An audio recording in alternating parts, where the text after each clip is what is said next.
Did you ever think you would make it? I feel I'm so close I could take sweet victory. I know this life meant for me.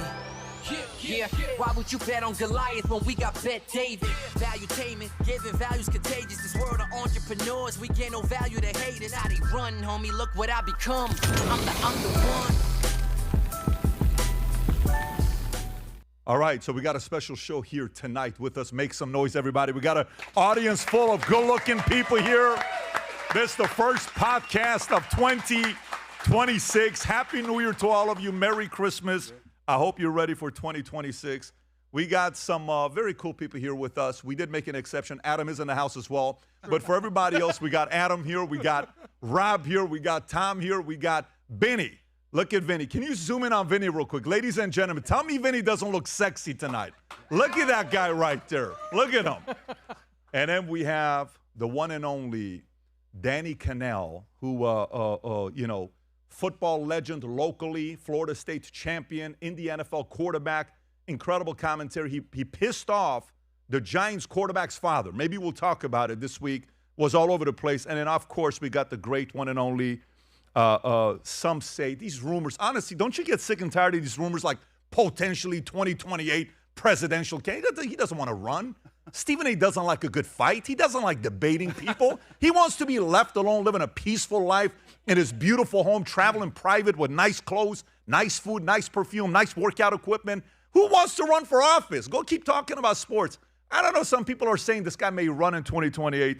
All these rumors are really frustrating. I know you deal with it on a daily basis, but we have also the great Stephen A. Smith in the house. Make some noise for the panel here, guys. All right. All right.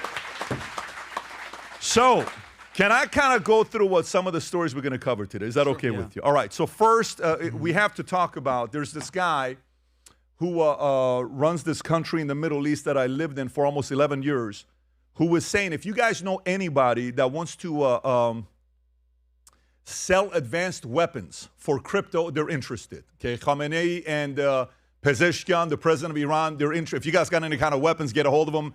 They're willing to give you some Bitcoin for that. Aside from that, Lily Phillips. I don't know, anybody knows who Lily Phillips is? You guys don't know? Either you know you can't say, or you know what I'm saying? Because it's like the husbands are like, not going to say, I know who this Lily Phillips is. All the guys are like. Lily Phillips apparently broke a record. I don't know what it was. I know you follow the story closely. Broke a record about, hooking up with 1,100 men in 24 hours. Couple months ago. Totally. Recently just gave her life to Christ. How do you feel about it? Good. Good. Why you have a hard time clapping for it?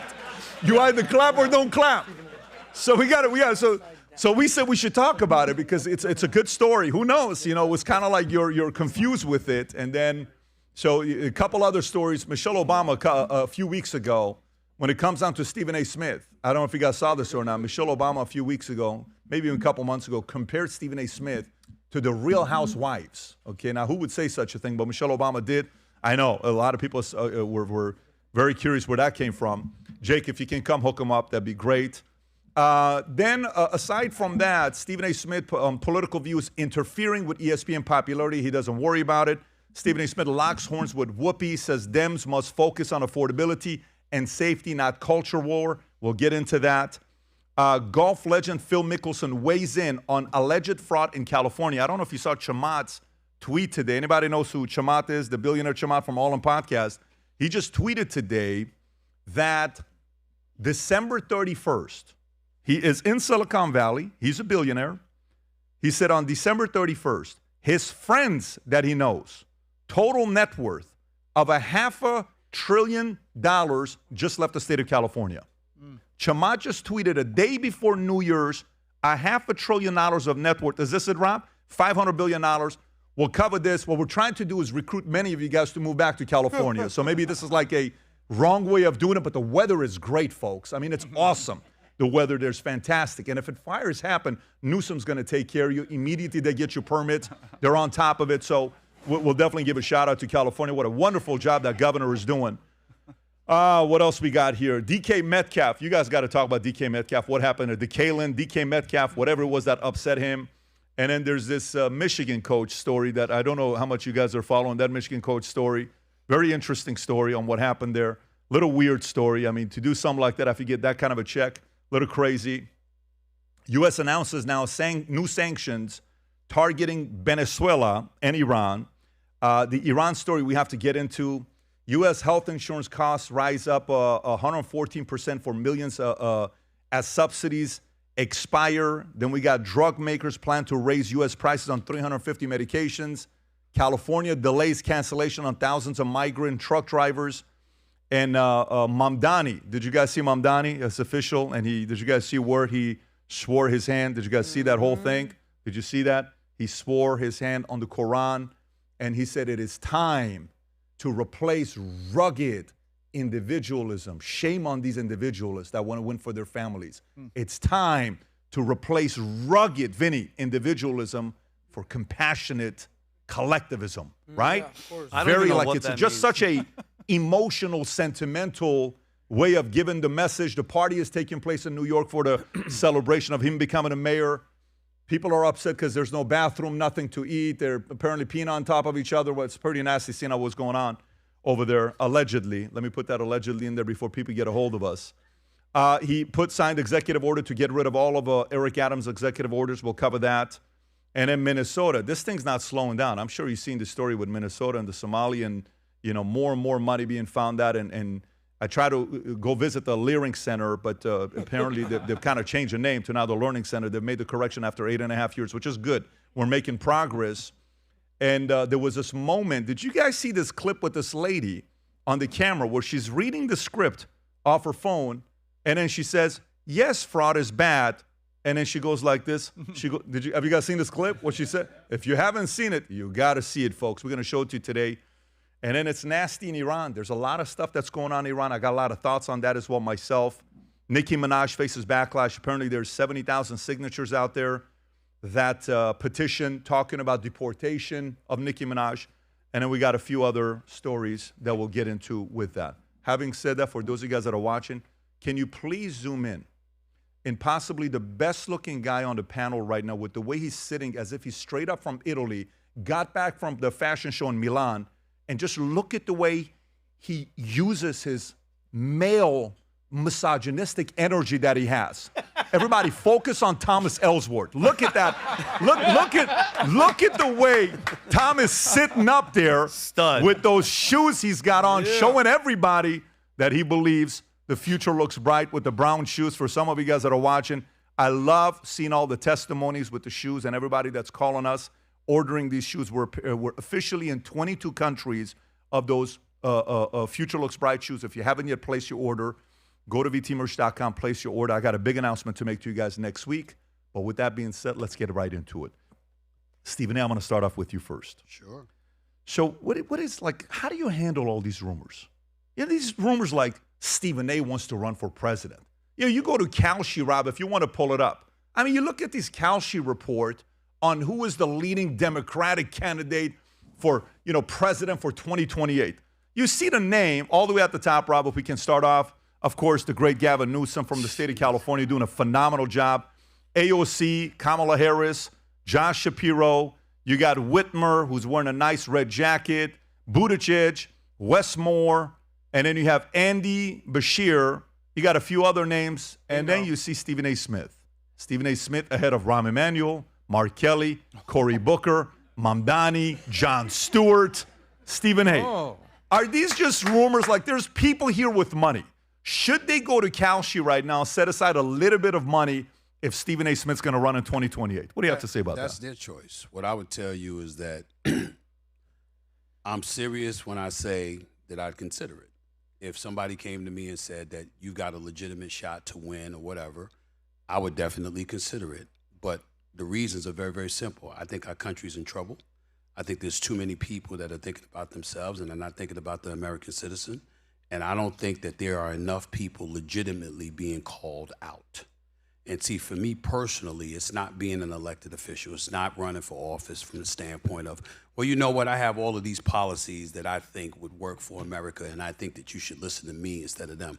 I think our politicians have sold us out. I think that they've really, really done tremendous damage to this country.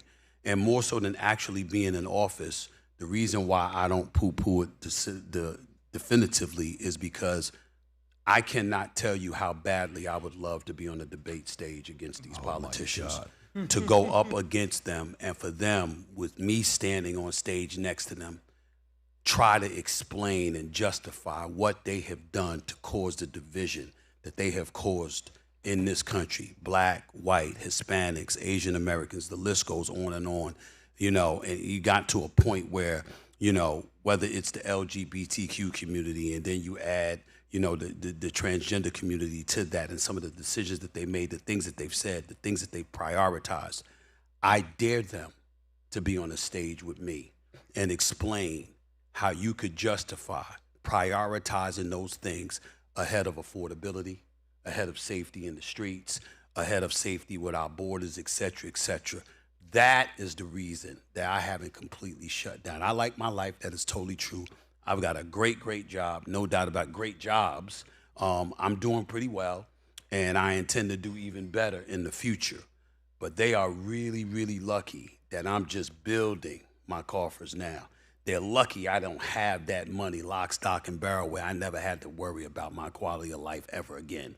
Because if that were the case and I had that much money in my coffers, oh yeah, I would run, because I believe I would beat them. You believe you will beat them? I believe I would beat them. And Stephen A., anybody, the people that you showed on that list, yeah, I'd beat every one of them. Stop it. I believe I would. You'd beat everybody on that list? I believe I would. Okay, that's, all right. Let me say this, though. Please. I'm a fan of Westmore, governor of Maryland. You've spoken very highly of him. I'm a huge fan of Josh Shapiro, governor of Pennsylvania. So maybe I'd omit those two, because I look at them and I say, I'd rather you have them than me. But Kamala Harris, I don't think she'd beat me. Gavin Newsom, not with what I know about California.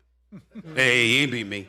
He not, I don't have a record. And it's almost unfair to him from the standpoint, I don't have a record. Yeah. He does, but I'm in California a lot. I know what I've seen in that state. Ain't no way in hell you beat me in a debate to justify that state. And what we're seeing, no way in hell. No way. Republicans are a different matter, because I think Marco Rubio is the real deal, more so than J.D. Vance. But on the Democratic side, which is where I would be, I believe I'll shove aside Westmore and Josh Shapiro. I believe every other name you put up there, I'd beat them. How do you address AOC? How do you go after AOC? Easily. What's your record?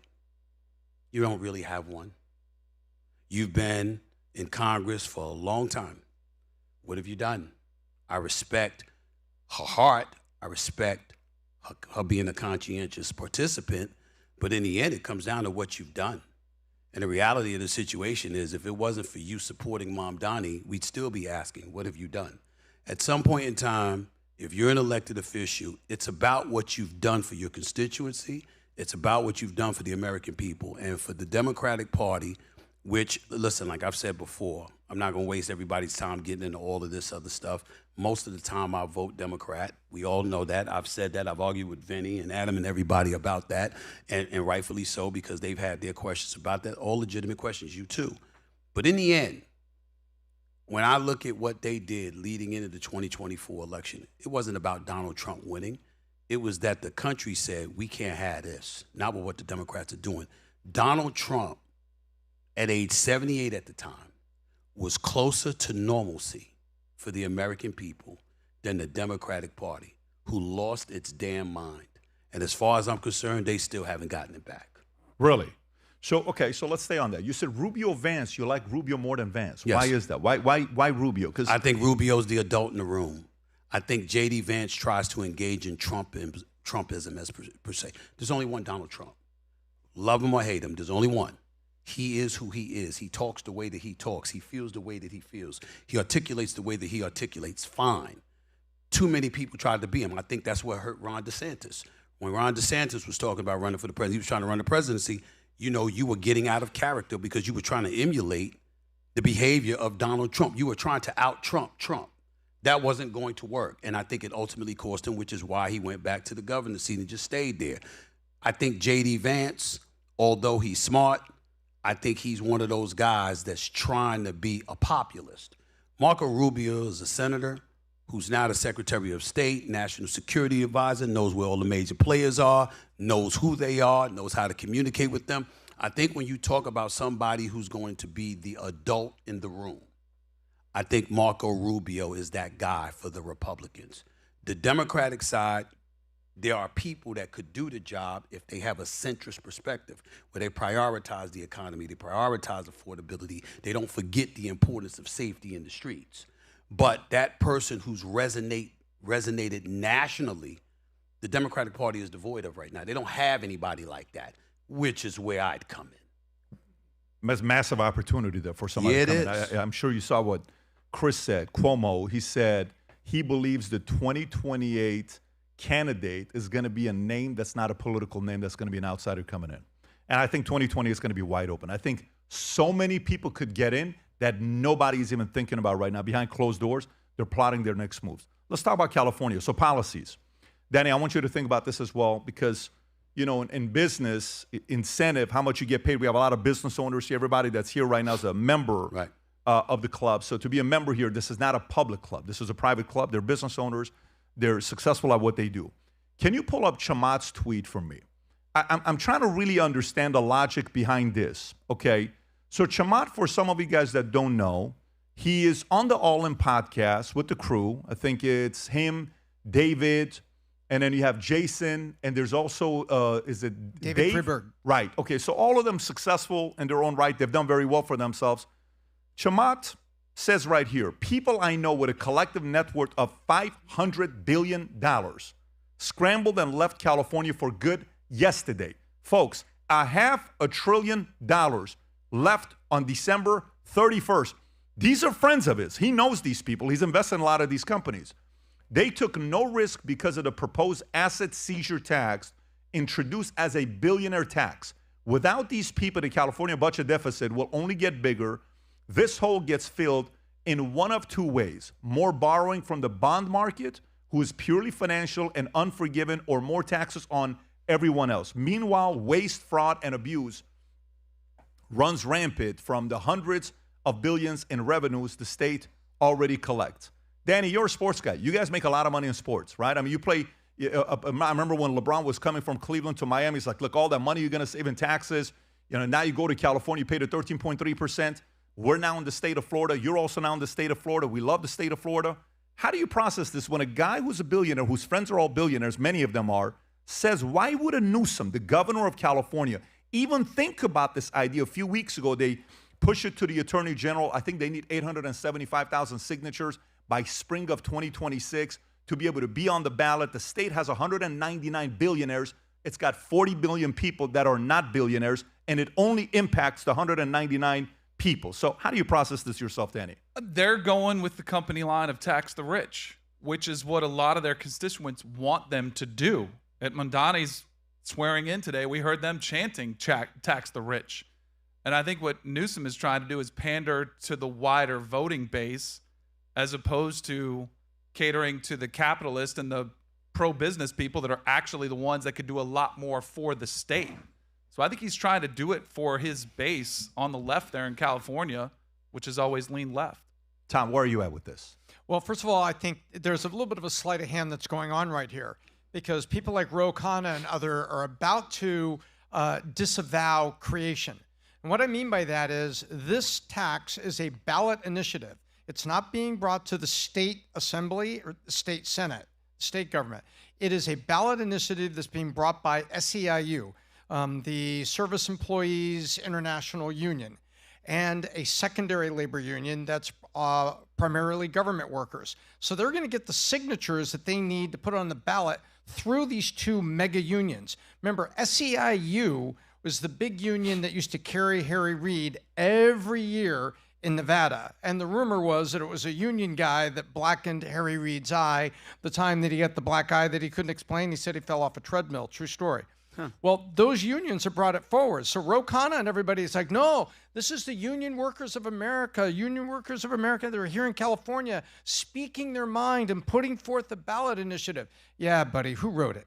Who put it there? So it's a little bit of sleight of hand the way they're getting it on the ballot so that the politicians can step back and say, oh, it's just hardworking union folks that are on there. But this is, make no mistake, This is with the fingerprint and good graces of Ro Khanna and of Gavin Newsom. They need it because the budget in California has a big hole in it. It's due to fraud. It's due to wildfires. It's due to a lot of different things, not just fraud, some of the circumstance that's happened to California, and they need to fill the hole.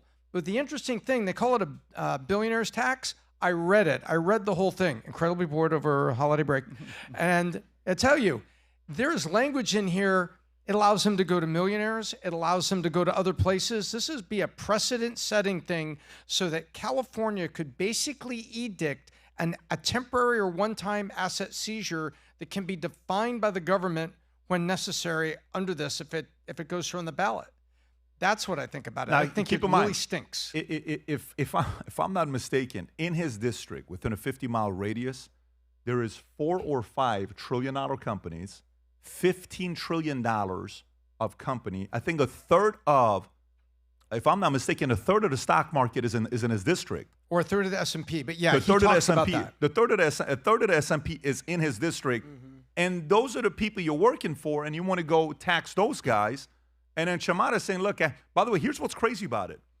They left, Tom, without even knowing whether this is going to pass or not. So them leaving, what are they saying? They're betting and saying, I think it's going to pass. I'm out of here. You know all those guys are talking to each other anyways. Stephen A., for you, when it comes down to policies, I love how earlier Stephen A. said, if I had real money. Just so everybody knows, Stephen A. doesn't make minimum wage, folks. I mean, Stephen A. makes 20 plus, not thousand, like million. He makes very well. But to him, he's thinking billions. He's thinking big. He wants to get to whatever the next level may be to him. For yourself, when you're looking at this, at the beginning, you know how we all are coming up in our careers.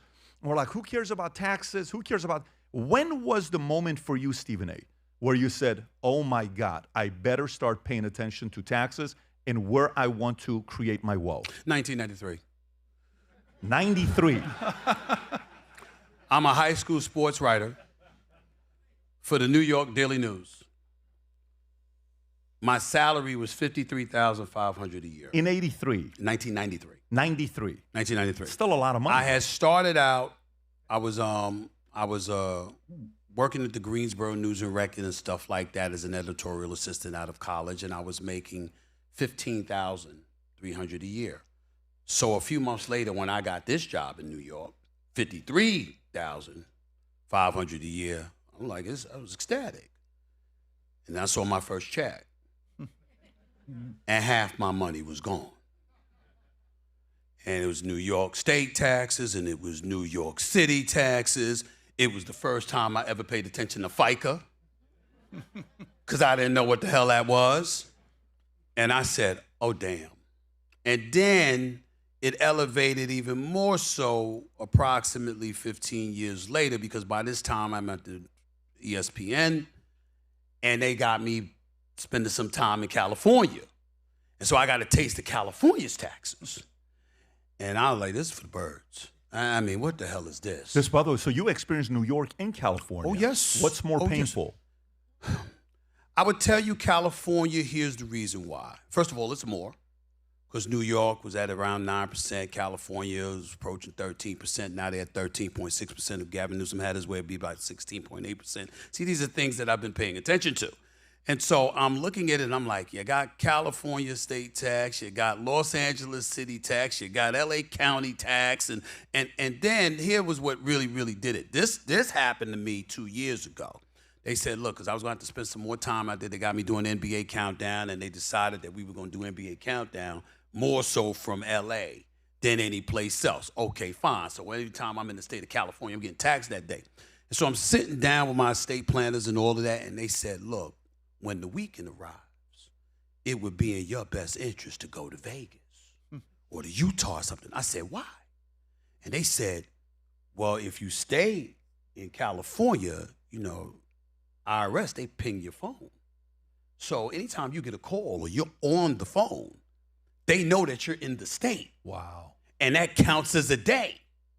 And I said, you got to be kidding me. And sure enough, when I saw my tax returns, it was absolutely correct. And that's why I said, you know, I remember years later, man, you know, it was a couple of years ago, I look at Gavin Newsom, who I've spoken to a couple of times, and I'm like, you know, you look beautiful in those blue suits. You look very presidential. Ain't get my vote. You told him this. Yeah, damn right. Because these damn taxes. You know, now, if you're talking about moving to the center instead of vibing with the left, because as we talk about all of this stuff that's going on in California, even though he's categorically denying that he's a part of this pursuit of $100 billion. Well, I think it's 100 million. I'm sorry, instead of 100 billion. The point is that whatever the number is, you're trying to go to billionaires to get the money from them. Well, billionaires have proven they know how to make money, which means you, with this debt, why should they think about giving you money? Because what will you do with it? Like, they were like, wait a minute, if anything, come to us for help and peel knowledge from us so we can educate you on how not to lose money for the rails, for the wildfires and the donations that poured in and now the money's missing and all of this other stuff. That's what they're saying. And I think that there's a legitimacy that comes with that people who make money and know how to make money being appalled by somebody, whether it's a cadre of people or whatever, being appalled by the notion that you would come to them to make up for your ineptitude. That's what the state of California is doing right now. And why would Newsom do that? Why would he be a part of it? Whether he admits it or denies it or whatever, here's the reason why. Because he's trying to run in 2028. And if you lock in the progressives and you believe that that's what's going to win you the nomination, then all you have to concern yourself with is the other side instead of the candidates that you have to go against in the primaries. And this is what we're looking at here. And so I see all of that kind of stuff, and I go back to my dollars and cents. I'm paying attention to that because, ladies and gentlemen, nothing's free. No matter what they tell you, nothing is free. The money is coming from somewhere. And a lot of folks out there are convinced that's just not true. 1% of the population in the state of California is paying more than 33% of the taxes. That's not going to last. That's not going to hold water. And it's certainly not going to be applicable to the United States of America, what's going on in the state of California. Powerful. 1% pays 33. More than 33%. It's actually closer to 40. For the state of California. By the way, state of California. Some of that also applies to the entire country, but California probably a bigger percentage because they got the most billionaires. They're number one. I think New York is number two with 127 billionaires, which is now Mamdani. By the way, before we go to this next story, real quick, somebody who was a first lady said something about you a couple months ago. And I know you have to be very careful when you speak about her because if you do, you may get a lot of hate and you're going to get some comments. I'm going to get hate anyway. Say some things. But this lady, the first lady, Michelle Obama, yes, who was Barack Obama's wife, she had this to say about you a couple months ago. Go ahead, Rob. Yeah. If I listen to ESPN for an hour, it's like watching The Real Housewives of Atlanta. Absolutely. I mean, it's the same drama, and they're yelling at each other, and they don't get along. I mean, Stephen A. Smith, he's just like every other he'd talk be a show great host. Real Housewife. He would be, Right. right? It would be amazing. So that's why I'm like, what's the difference? It's just, it's just sociological drama. Is that Queer Eye for the Straight Guy Can you podcast? actually respond? What about, guys, listen, we don't want anybody to get in trouble here. Stephen A., can you actually respond to this, or is it better to say next question? No, I'll respond. I don't want you to get in trouble here because, it's like Michelle. Well, A really weird view. as a black man, she's not, the former First Lady is not only someone I respect, I revere. I have a lot of respect for her, and I appreciate who she is and who she has been. Did I like that comment? No, but I wasn't really offended by it because you're arguing sports or whatever. If anything was there to be offended about, it's like, wait a minute, we talk about 30 basketball teams, 32 football teams, baseball teams, boxing, UFC. That's nothing like the Housewives. I don't know what she's watching. And that's number one. But number two, it gave me an opportunity to direct my attention towards her because I've only had one issue with Michelle Obama, and that will not change. And if she ever invited me on her podcast, I'd go on just to tell her to her face. I did not appreciate when they were campaigning for Kamala Harris, how the implication is that there were men that wouldn't want to vote for Kamala because she was a woman. That's ridiculous, especially when it comes to black men. We not only love women, we revere them. A lot of them have raised us. The respect is profound. So to say something like that about us really bothered me. And for former President Barack Obama to co-sign it by speaking to black men in Pittsburgh and implicating that as well was really ticked me off because it's false. And I will remind everybody, Hillary Rodham Clinton won the popular vote by 2.9 million over Donald Trump in 2016. Did y'all say that then? Kamala Harris walks around bragging about how she got nearly 75 million votes, which was the most votes any Democratic nominee ever received in American history. Well, if that's the case, which issue is it? Because last time I checked, the governor of New York is a woman. The governor-elect of New Jersey and now Virginia is a woman. Former Secretary of State, Hillary Rodham Clinton, was a woman, is a woman. So I look at these things and I'm like, where's your evidence? There's no evidence to that. I don't want to hear that. The fact of the matter is that Kamala Harris lost the election because she didn't campaign as well as she should have. And she didn't attack the issues, and she capitulated too much to the extreme left and ultimately was pushing forth policy and an agenda that most Americans were not vibing with. That is a fact. I think if Michelle Obama ran, she would have won in 2024. If she would have ran. I think she would have beat Trump in 2024. I believe that because I don't believe she would have run a campaign the way Kamala Harris did. I think she would have been talking about safety in streets, affordability, and things of that nature. None of them are going to win with woke culture, cancer culture, and identity politics. None of them are going to win on that, and they shouldn't. I'll vote against them.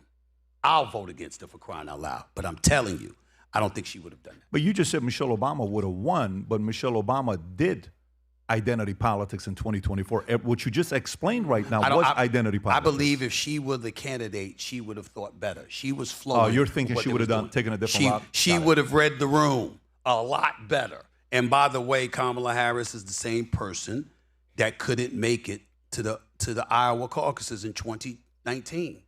They didn't want her. They didn't want her in California. They didn't want her for the national. I'm surprised because she's so attractive. Her voice is like so sexy, and yeah.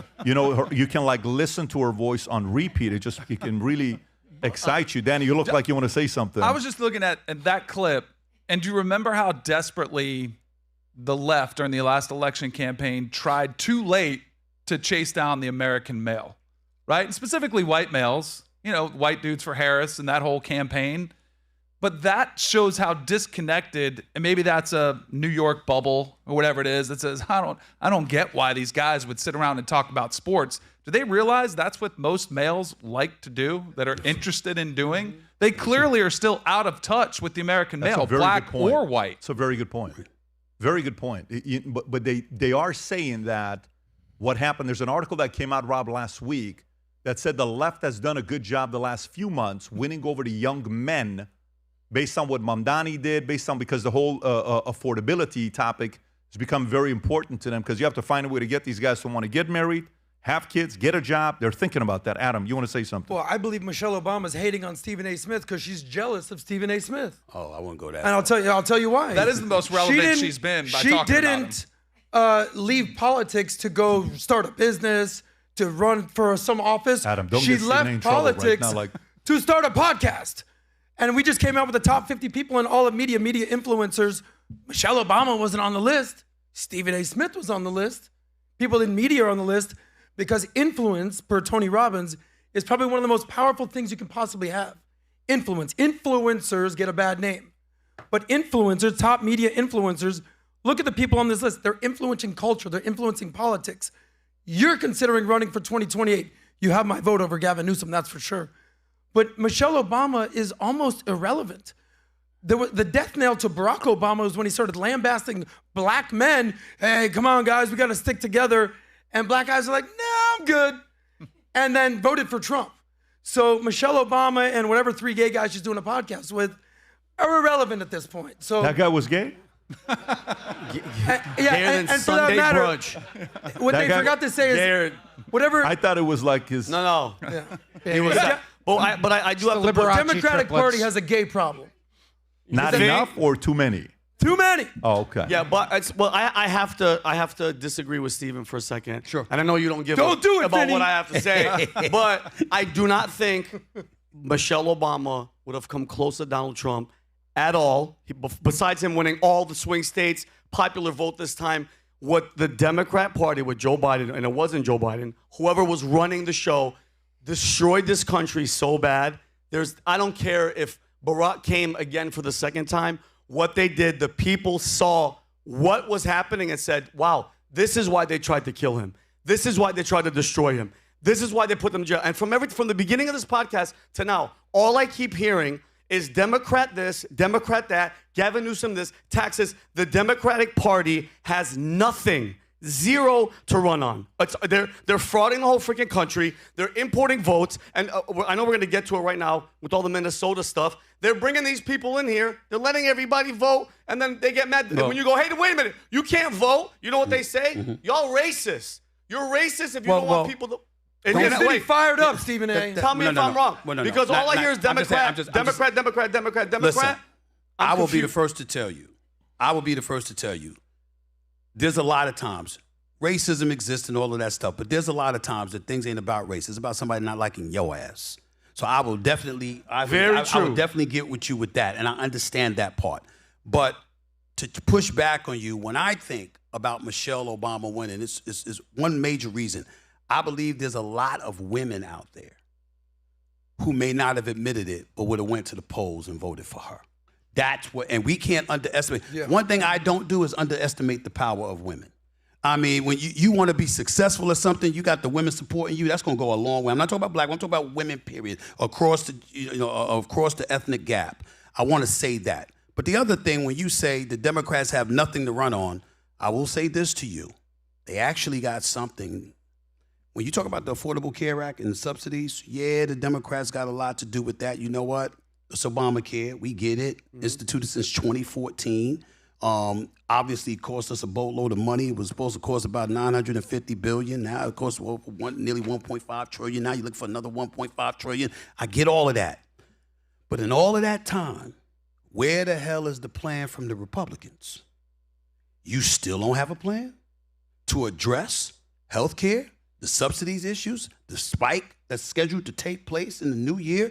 You've had ample opportunity to plan and to execute accordingly while you've had control of the House, the Senate, and the White House. And you still haven't done that. And somewhere along the way, people are going to look at you and say, there's a lot of talk and blather going on the left, but it's also going on the right on an issue that you knew you had to address. But a lot of that affordability comes from opening a border, letting 20 million people come in here, giving them all of our money, giving them all the housing. So, of course, everything is going to go up. No, but I'm not debating the cost. I'm saying your plan to address it. The fact that the Republicans don't have a plan is my issue.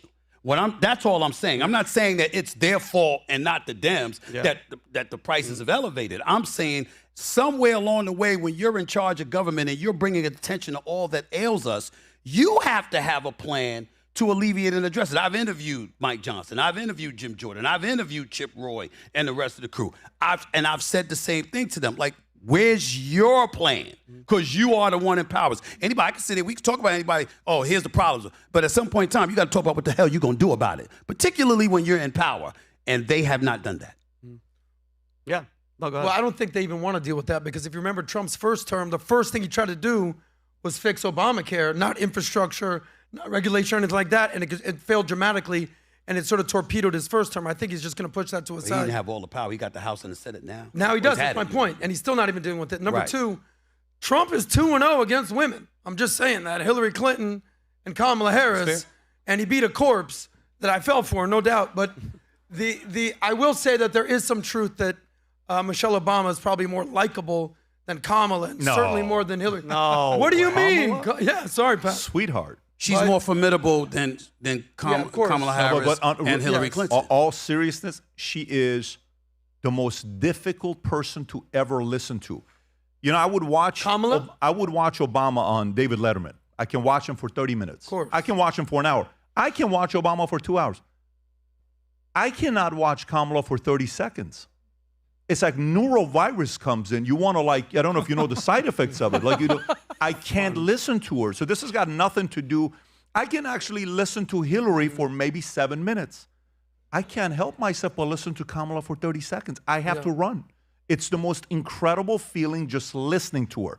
Let me tell you what happened the other day. This young guy, I don't know what it's called, mogging, whatever they're talking about with the jaw and what they look like and all this other stuff, and how, you know, Americans vote for the way a man looks and, you know, their jaw and all this other stuff, height. And he says, there's no way in the world America's going to vote for J.D. Vance unless if he loses some weight. They said literally he's talking about how Newsom looks presidential. Forget about his policies. He looks presidential. His hair, whatever gel he uses, that should be the sponsor of his podcast. I mean, I'd be making a phone call. Don't forget the blue suits. Don't forget the blue suits for sure, the blue suits. And, you know, Vinny does this. Can you do this one thing? Look, if Vinny does it, like, the movement is, like, amazing, right? The shoulder movement. You don't want to see the stuff coming out of his mouth. You got to give him props. Wasn't that a big point? Like, since they started televising debates, you started to see the better-looking, taller candidates start to make moves. Nixon didn't shave. Yeah, what, 4 o'clock, whatever they talk about, the shave that he didn't shave. And then John F. Kennedy slept in, went to the tanning bed, was well-rested, came in, and then boom, he lost. And, you know, the rest is history. So, yes, I agree. But, Adam, you were saying about the conversation you're having here with Newsom and California. What were your thoughts? Finish your thoughts. But with Newsom and California? Yeah. Well, back to the tax thing? Yeah. Well, California's finished. New York is finished. And the future is in now Miami and South Florida and in Texas. Finished. I mean, look, guys, there's no guarantee that a city's going to be great forever, right? Hollywood used to be in New Jersey. And then people were like, yeah, we're sick of Thomas Edison running the show. We're going to California. So there's no guarantee that people are going to stay in California. And people don't ask yourself this question. The people that are leaving California, who's going to move to California?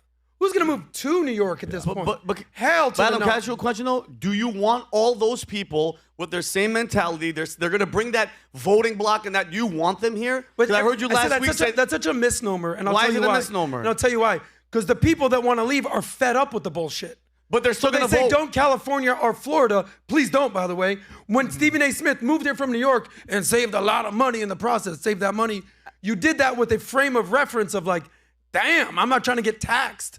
So I assume when you move here, you're going to be like, let me vote for policies that are more congruent with what I want to. Stephen, but listen, let's just, guys, let's just get that done right here.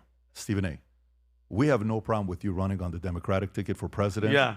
But over here in Florida, you're a Republican. I just want you to know that over here, when it comes down to it, it's all red. Yeah. Stephen A. Smith is purple. Family's here, so family's upset at me here. All right. It's okay to be purple. But Pat, just really fast, do you think those people that would come here are automatically going to be like, I'm voting Republican? No, they're not. Hell no. What are you talking about? By the way, he's right. Just so you know, Vinny's right. Vinny's never been right on any topic ever. Vinny on this topic, when it comes down to California, there is an entire mindset of people that are thinking California is doing what it's doing because they have so many people that agree with them politically that they can afford to lose people to go to other states to turn the other states into blue states.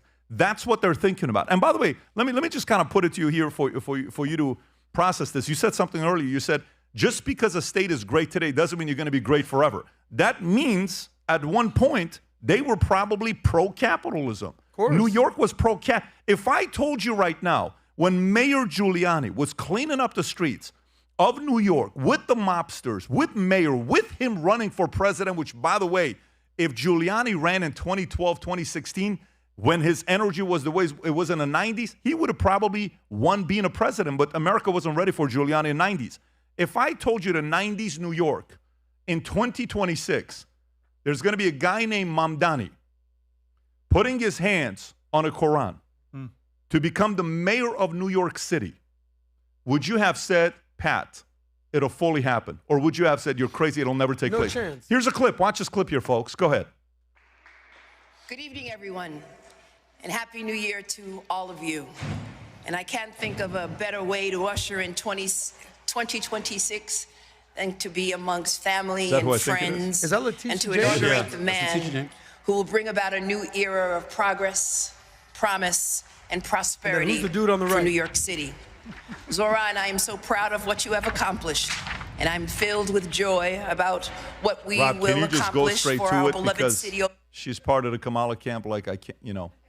Constitution of the United States. The Constitution of the State His of New hands York. on a what? Constitution Quran. of the State of New York. Is it And really? the Charter Yes. of the City of New York. And the Charter of the City of New York. And that I will faithfully discharge And that I will faithfully discharge the duties of the duties of the office of the office of the Mayor of the City of New York. What is the she going mayor to of the say city here, of Rob? New Is York. he saying, According is to he the saying best of anything my else? ability. You can According pause to it the right best there. of my ability. If I told you that's what's going to happen, and then Rob, if you can get the clip of collectivism versus individualism, if I told you he's going to get elected, then I told you his supporters who showed up, there's no bathroom and drinks and food, you probably would have believed that.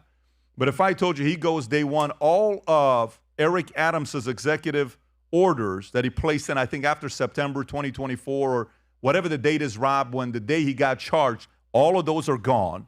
And then he gives a speech in the financial capital of the world with 127 billionaires. This is New York City. This is not Little Rock. This is not Toledo.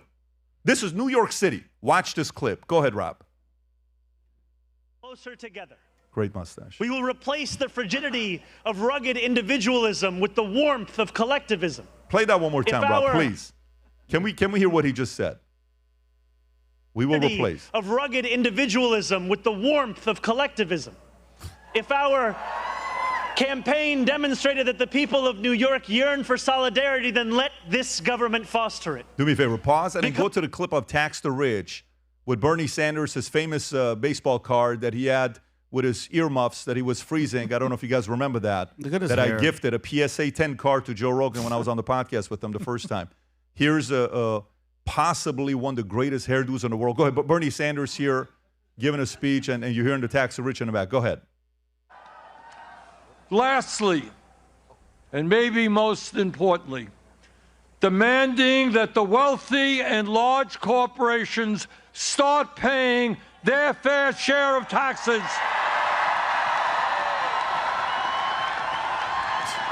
All unemployed people like, yeah.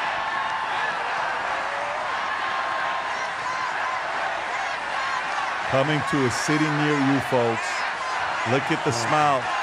She's got $600 shoes on. Boots, $600 boots. Yeah. Screaming communism. Yeah. Look at that. Communism is awesome, right? Pause it right there. Okay. So when you see that and you go back to it, right? Stephen A., this is New York City. Mm-hmm. You know, you grew up in New York City. You Yeah. came up in New York City, right?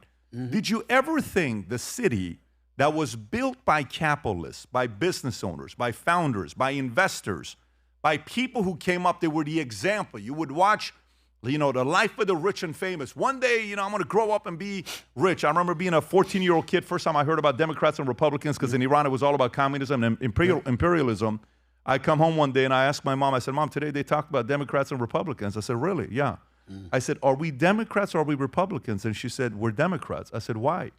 She said, because Democrats are for the poor and Republicans are for the rich. I said, Mom, when I grow up, I want to be a Republican one day because I want to be rich. I want to have money. Did you ever think a city like that, you walk up and you just do one of these things, right? This is what you do this in New York.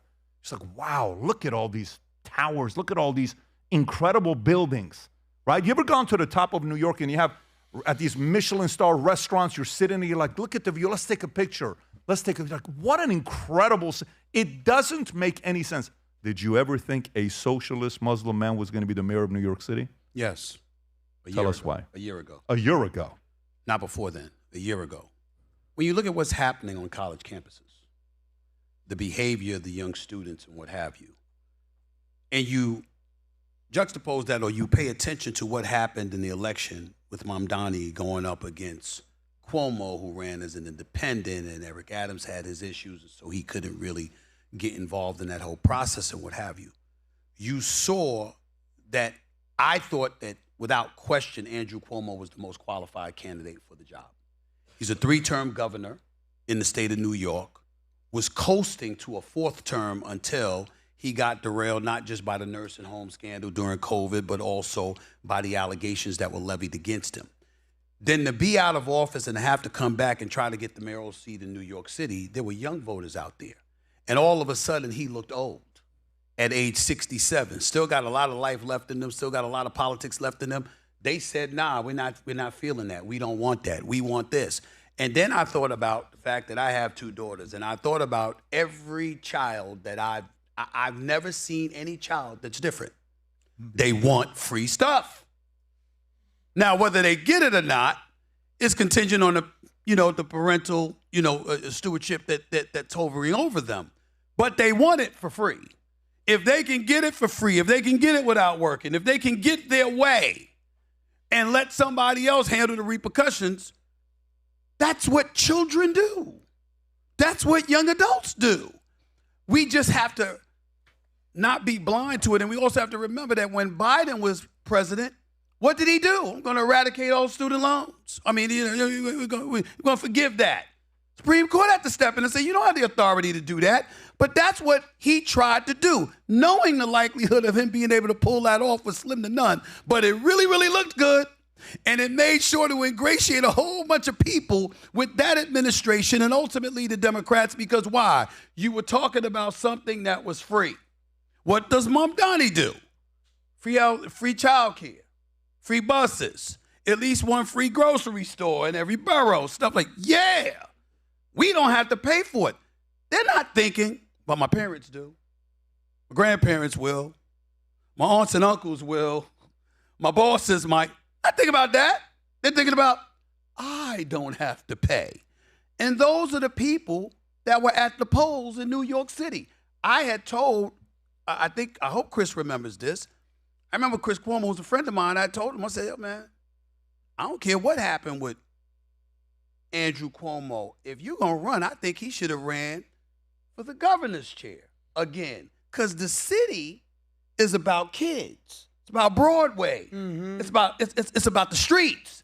The state is about the adults. Yep. And that's how I felt Mamdani was going to win, because he was going to have that young vote on lock, and he pulled it off. Vinny, you, New York, how do you feel about it? Well, being from Yonkers, New York, which Adam always says Adam that I'm not. Idu Metu na Old Mindy. Oh, yeah. Well, Adam's saying that, and like you were talking about, Pat, looking up at the towers. And I think back about the two main towers that aren't there, which was 9/11. So for Mamdani to come in there, listen, for everybody that's out there, that's all these sideline Christians, and listen, this is a Christian nation, okay? Full stop. Plain and simple. I don't know when this whole, that symbolism right there of putting your hand in the Quran, I respect everybody's religion, but this is a Christian nation, okay? Hands down. I don't like the fact that they did that in a subway, hidden from everybody so nobody could see it. That's number one. And now the cabinet, Pat. Let's get to the cabinet of who's around him. He's already bringing in people that have been arrested for kidnapping and robbery to be on his advisory board. And then also, he just appointed Chief Counsel Ramzi Qasem. He's the attorney who helped defend Ahmed al-Darbi, the al-Qaeda member who was convicted for the 2017, he was convicted in 2017 of the 2002 bombing of the French oil tanker Limburg off the coast of Yemen. And as a New Yorker, Steven, we're talking about New York. We're talking about a city that was attacked on 9/11, okay? Thousands of Americans, firefighters, cops. My uncle was downtown when it happened. My mom, we were all tripping out. All that. And this guy is going to bring in a lawyer as his chief counsel, his number one lawyer, who was defending terrorists. I think it's a spit in the face. I think this dude is a wolf in sheep's clothing. That smile and that thing, I don't buy it. You don't like the smile? I don't buy it for one bit. And Steven, piggybacking off you, all the free stuff, all the this, all the that, it's never worked. It's never worked. We have how many case studies of it not working, and yet people, like you said, the younger people, we want it. We want the free stuff. We want the free stuff. I again, respect people because they can do what they want, because I pray for people and I hope that they come to Christ. That's where I am in my life, okay, with everything that's happened in my life. But to bring that to New York City, I think it's a spit in the face to everybody in New York, period. Well, I get where he's coming from. I just don't look at it. I'll let you guys go. I just want to say this. I get you, and you feeling that way is justified. If I felt that way, justified. I got it. Kids are kids. They don't know any better. You know what I'm saying? That they want what they want, you know, and with age comes wisdom, experience, et cetera, and you got to live certain things, because I thought totally differently when I was 20 years of age compared to how I think now, obviously. So you got that part.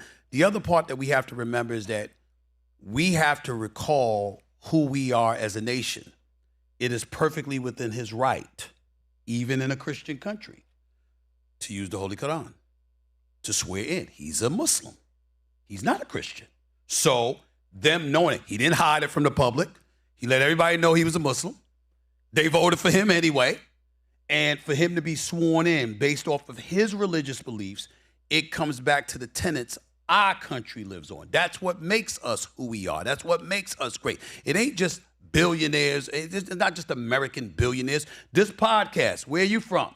Iran. You see what I'm saying? You know, got people from all over the world that have made a contribution to this country. And that's what makes us great. Our willingness to embrace and to accept those who are different, may have different beliefs or whatever. We don't want them to lose sight of what America's about.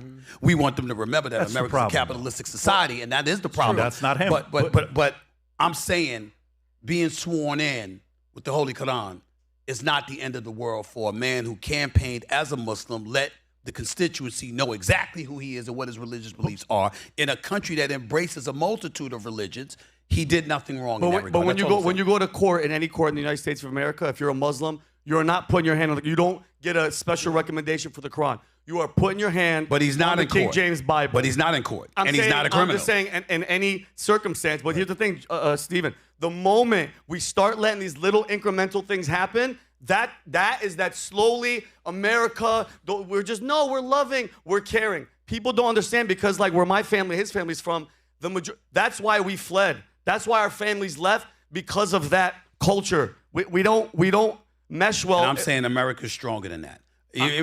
Rome fell. Things might annoy us from time to time, but you can embrace a multitude of things while still standing firm on the foundation of what America is all about. We are not as fragile as we come across as being. People today give the impression because we're so vitriolic against one another and so abrasive. But if we really, really think about it, we have the intestinal fortitude to overcome these things. Let me just say something.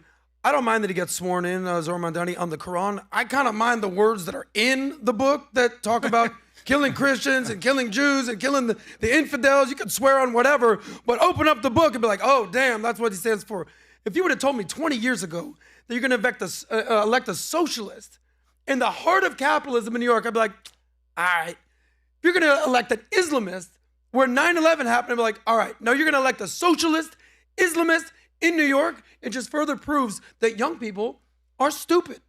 And you're one generation away from stupid people taking over your country. You know, they say that when you're young, if you're not a liberal, you have no heart. And if when you're older and you not a conservative, you have no brain. These people are stupid. And I'll tell you, I was stupid. Hands up. Because I remember the first year that I made a lot of money. First time I ever made over $500,000, I was like, oh, damn, we rich now. Not Stephen A. rich, not PBD rich. But I had money for the first time in my life, like real money. And I was like, what are all these taxes?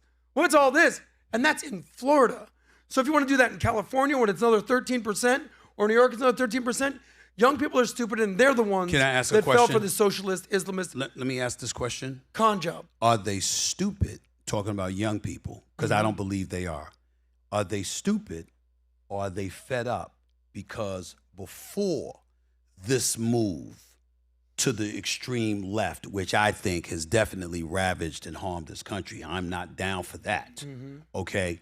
Is it possible that when we have a debt that's now at over 38 trillion, when we had issues with safety in the streets, when we've had ample time spanning decades to address our border issues and we refuse to do so, isn't there an abundance of evidence that has shown that the frustration of the younger generation is completely justified because of the world that has been handed to them? Because people didn't do what they were supposed to do before all of this? Great point. And the answer is yes, they are stupid, and I'll tell you why.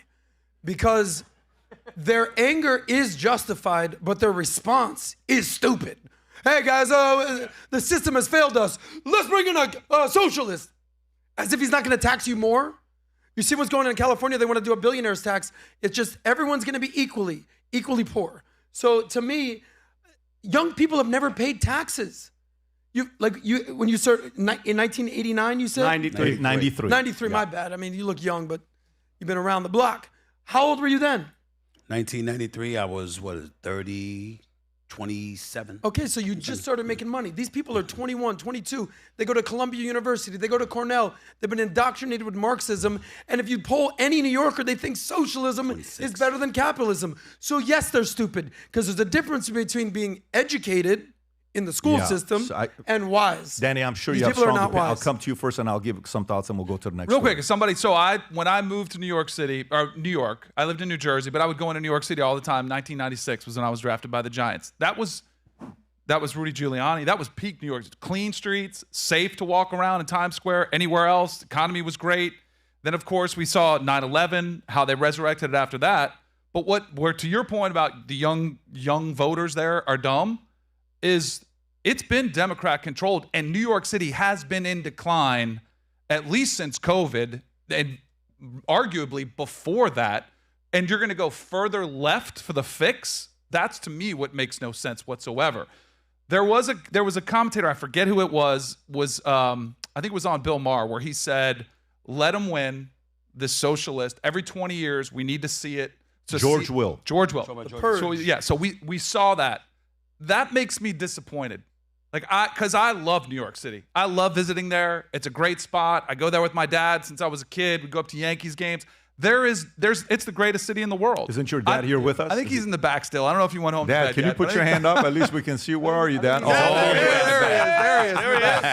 We love you, Dad. We love you, Dad. And I don't think this is going to work. I think it's going to get worse before it gets better, or before there's a change, and that makes me bummed out for New York. Can I give you the sports guys, the number one sports guy in the world?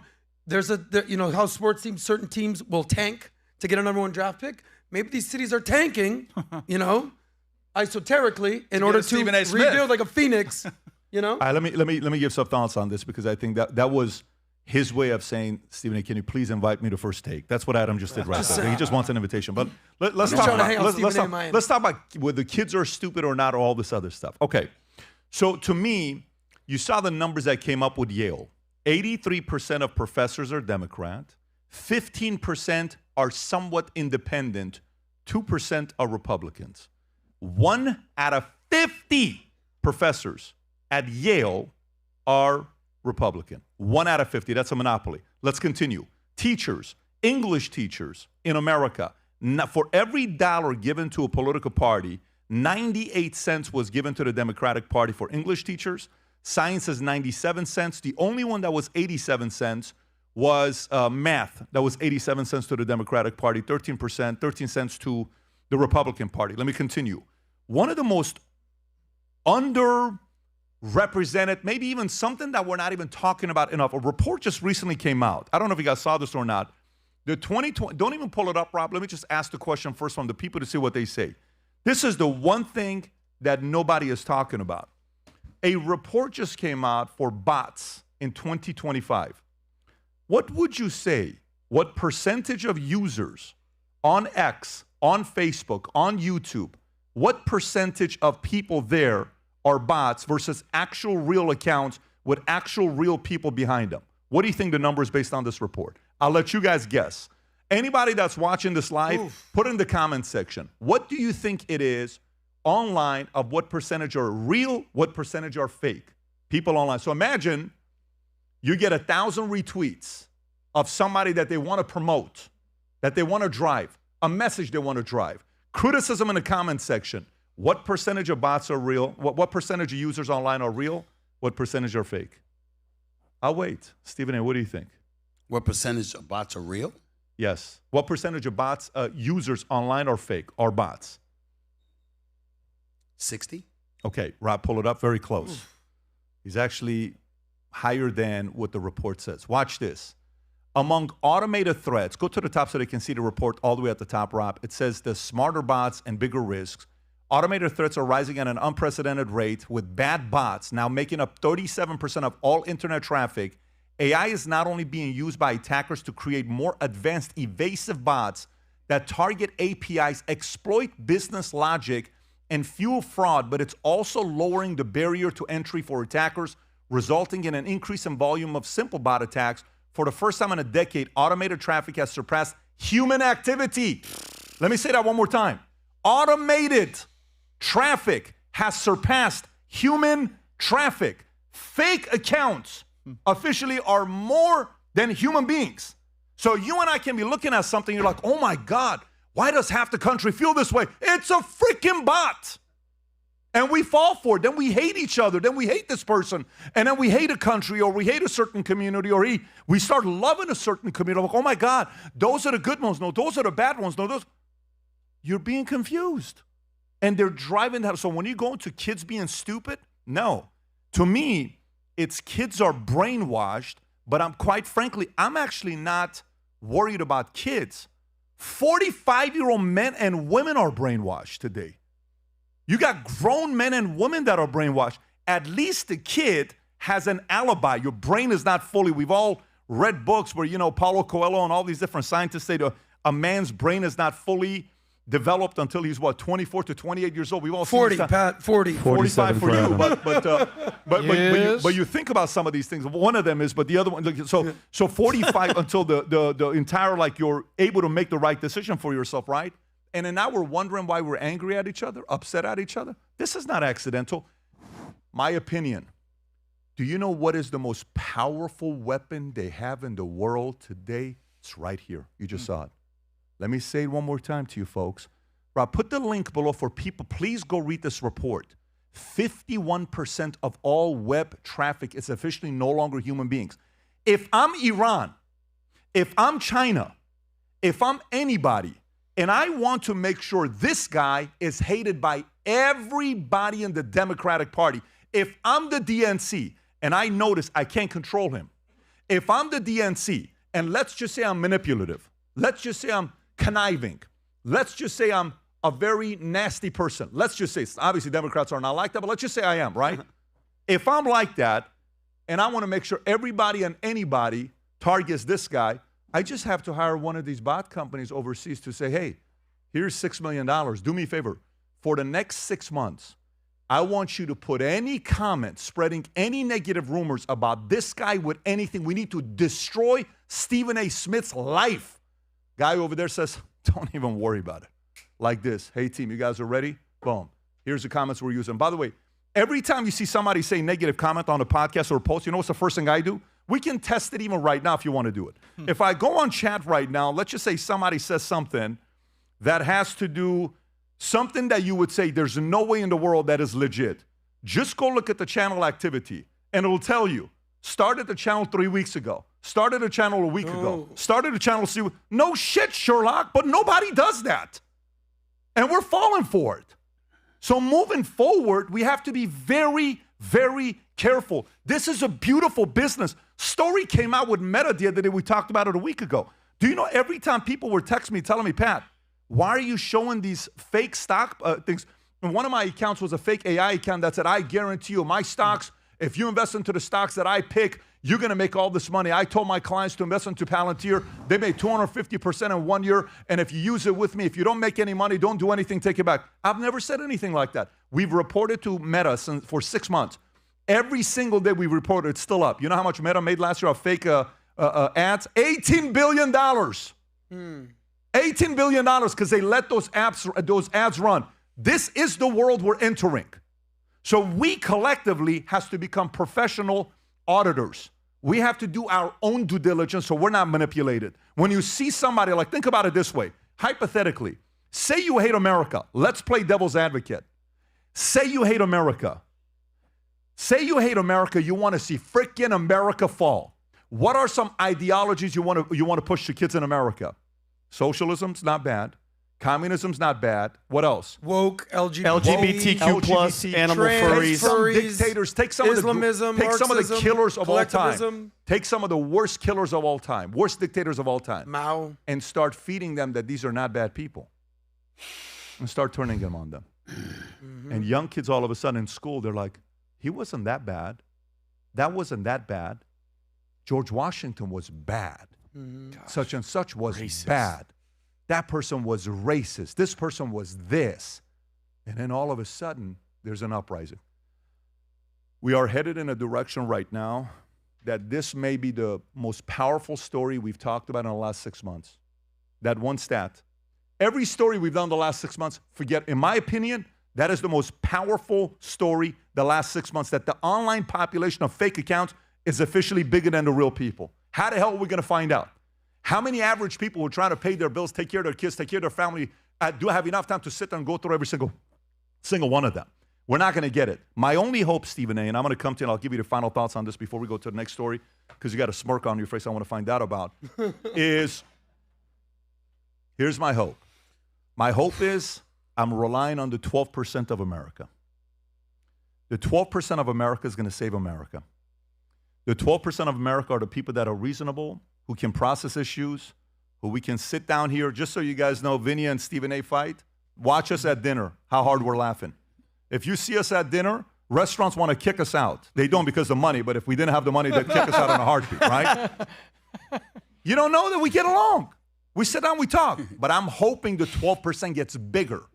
And we recruit the 12%, we get it to 13, 14, 15, 30. I'm trying to get the 12 to 25. If we get the 12 to 25, we're fine. It's these crazies we got to be careful with. Both sides that don't want to sit there and do their own due diligence. They're just kind of jumping to conclusion.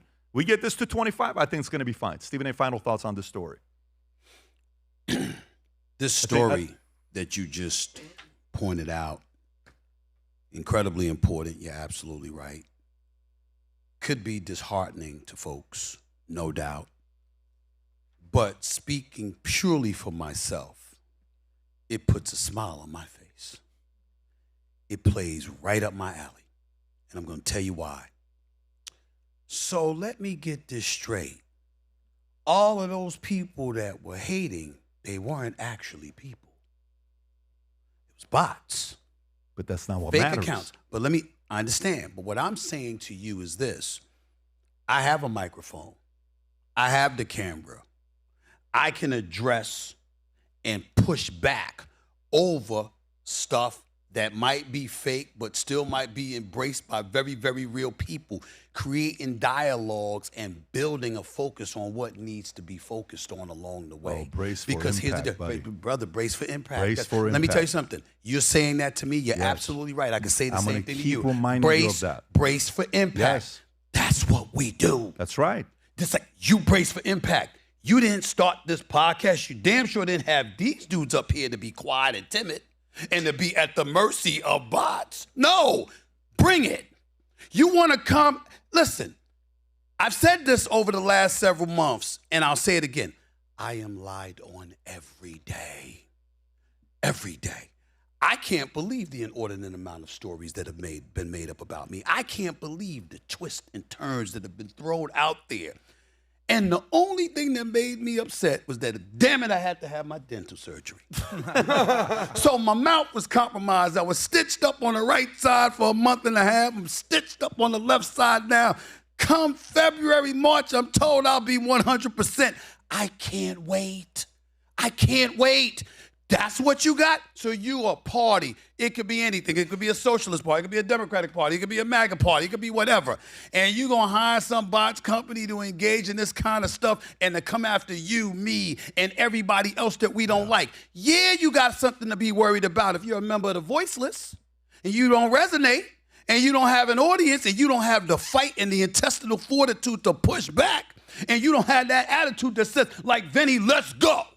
You got something to say? You got something you want to do? You got somebody you want to come after? You came to the right place. You got me upset that Monday ain't here when I'm back at work. I wish it was right. I wish this story was introduced to me right before I did my show. Because I'd be like, scratch everything. Let's go.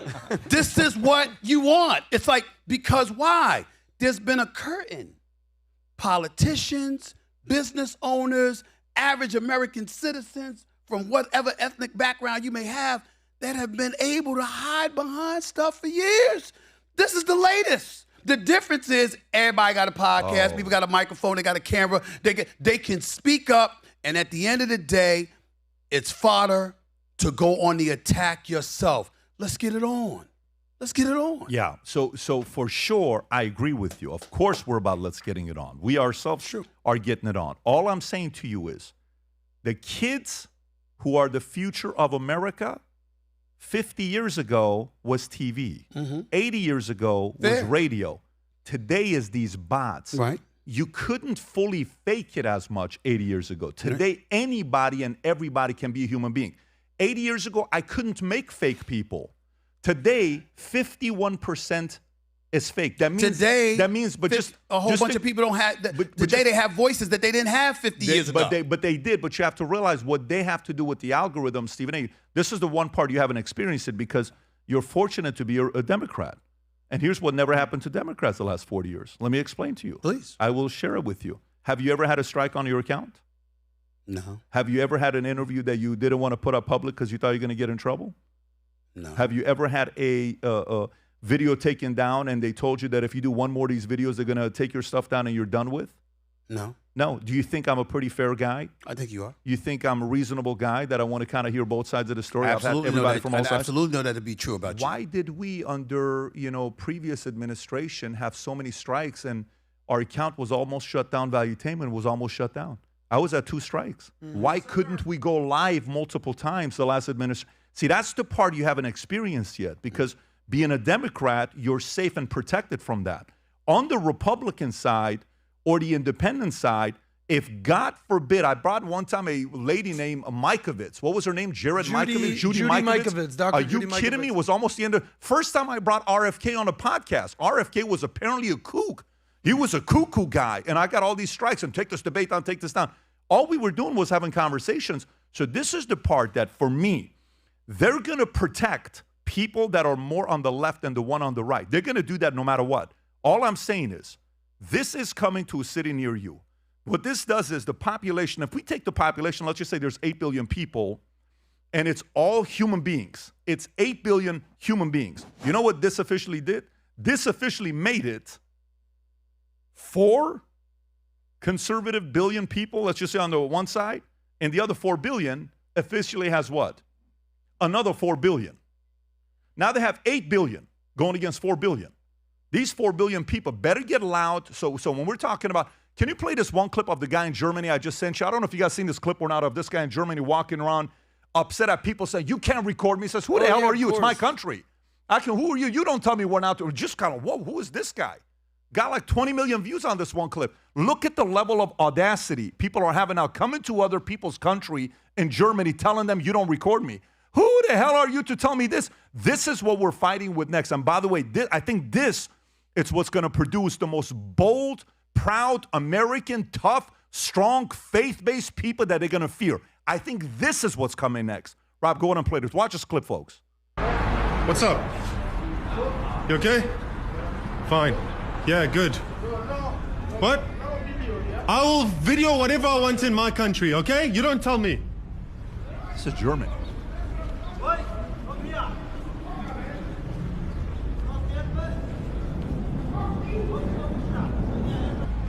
Look, they're cheeky. They think they can tell us. Alles gut, bei dir? No, it's okay. Thanks. Try to sell him drugs. He just tried to offer me speed on camera. Man. The brass neck on these people telling a German what he can and can't do in his own country. I'm sick of it. I'm not having it, guys. And all the Germans. Watch this. And all the police. And all the politicians know what's going on. They know that they're selling hard drugs here, not weed. They're selling crack and speed and heroin. And guess what? They're okay with it. They're so heavily indoctrinated that it's fine. It's normal. You have to understand. They come from a hard background. You know, they also need to make a living somehow. Just everything about it. Everything about this city is just fucked. By the way, he the believes locals, the everything natives until are now. completely He's like, biased. to believe everything else. Brainwashed. Okay, so you can pause it right. I got a bunch of these clips to show. I'm not going to show. We'll show it on Monday podcast. We got guests here today. But to me, I think the part Stephen A. is this next phase of tolerance of what's going to happen, like a Nick Shirley. We've known for God knows how long with the fraud that's going on in Minnesota. It takes a 23-year-old kid to take a camera and go to Minnesota to prove some of the stuff. And by the way, once they get exposed, the Leering Center turns into the Learning Center, right? Mm-hmm. Once he goes and exposed, now they're bringing kids in there. Now they're doing all this other stuff. And then, Rob, if you have that clip, so this lady who's up there is doing a press conference. She's reading off her phone, and she uses the words, fraud is bad. Look at her face. More importantly, when she lifts her left hand, I want you to look closely at that ring. I didn't even buy that big of a ring for my wife, and I have money. What kind of money does this lady have here? Just watch, pay attention to this. This is apparently somebody that's really struggling financially, that it's so harsh that we're exposing this stuff. Go ahead and play this clip. If childcare is cut, I'm unable to work or go to school. I understand fraud is bad. Watch. Whoops. Whoops. I should have said that. Look at the ring. It's about to come up in 3 seconds. Boom. Damn. Nice. She can't even talk anymore. We shouldn't even hide it. Fraud is bad. So meaning she admitted to fraud. She admitted that She they're knows it's committing bad. fraud. She And knows then the there's fraud this is other bad. guy, Rob, if you want to play the other clip of the guy with the $2,400 glasses being a Oh, it's my spokesperson favorite. for them. With a brand new fitted. Yeah, watch this one here. So here's another one with the Yankees hat. Clean Go fitted. ahead. Yesterday morning, I was called by the owner because Look at the lady in the back. unfortunately She's someone came confused. in to our daycare. Watch her face. We looked and saw what happened, and we saw that the suspect came in from the back, broke in from the back kitchen, and he also destroyed the wall to come in. As we walked around the daycare, we saw that our office doors was broken into as well. We saw that, unfortunately, we saw that there was important documentation, enrollment of the children, and also employee documentation that was gone. There were also checkbooks that were ripped from our check papers that were ripped from our book. This is devastating news, and we don't know why this is targeting our Somali community, as one video made by a specific individual made this all happen. We've been receiving hateful messages through our voice notes threatening us since the past couple of days, including one that happened yesterday morning when the break-in, after the break-in. Stop it. You can pause it right How much are those? You know how much those glasses are? What?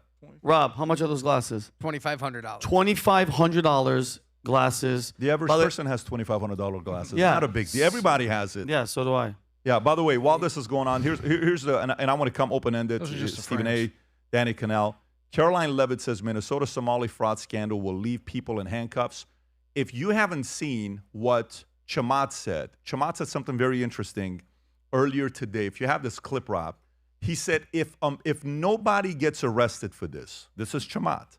He said if nobody gets arrested for this, for the fraud, he says America's downfall is around the corner. If nobody gets arrested for this, I don't know if you see it, Rob, or not.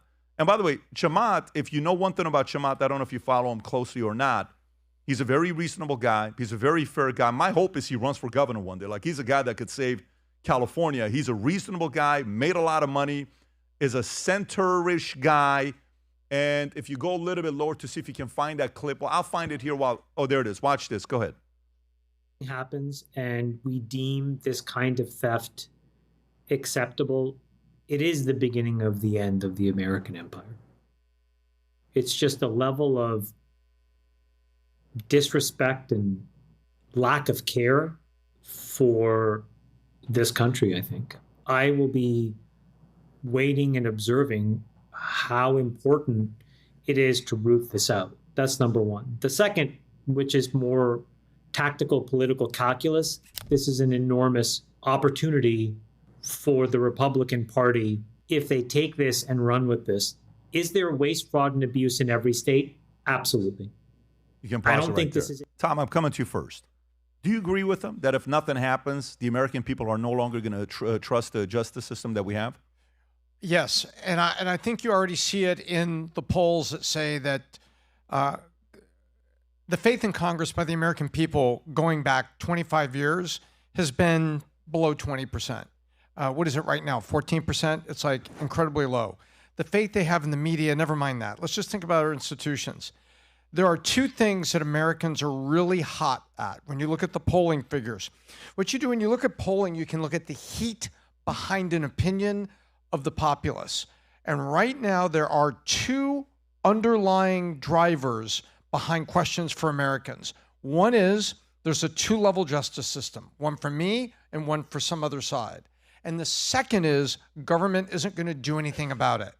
Those two things are underneath the American opinion on Epstein, the American opinion on the fraud right here. Americans believe there's a two-level justice system. Americans believe that government isn't going to do anything about it. Chamath is right. When we see, look how big this became, not just Minnesota. It became Washington State and the Somalis there. Now forget about the Somalis and look at just daycare and finding out that if you create a public assistance program, you can get money from the government, take that money, and then spend it on other things. And by the way, give it back to other candidates. We've discovered there's a cycle. And so what we're seeing isn't just Minnesota. People are like, wait a minute, the whole system is rigged.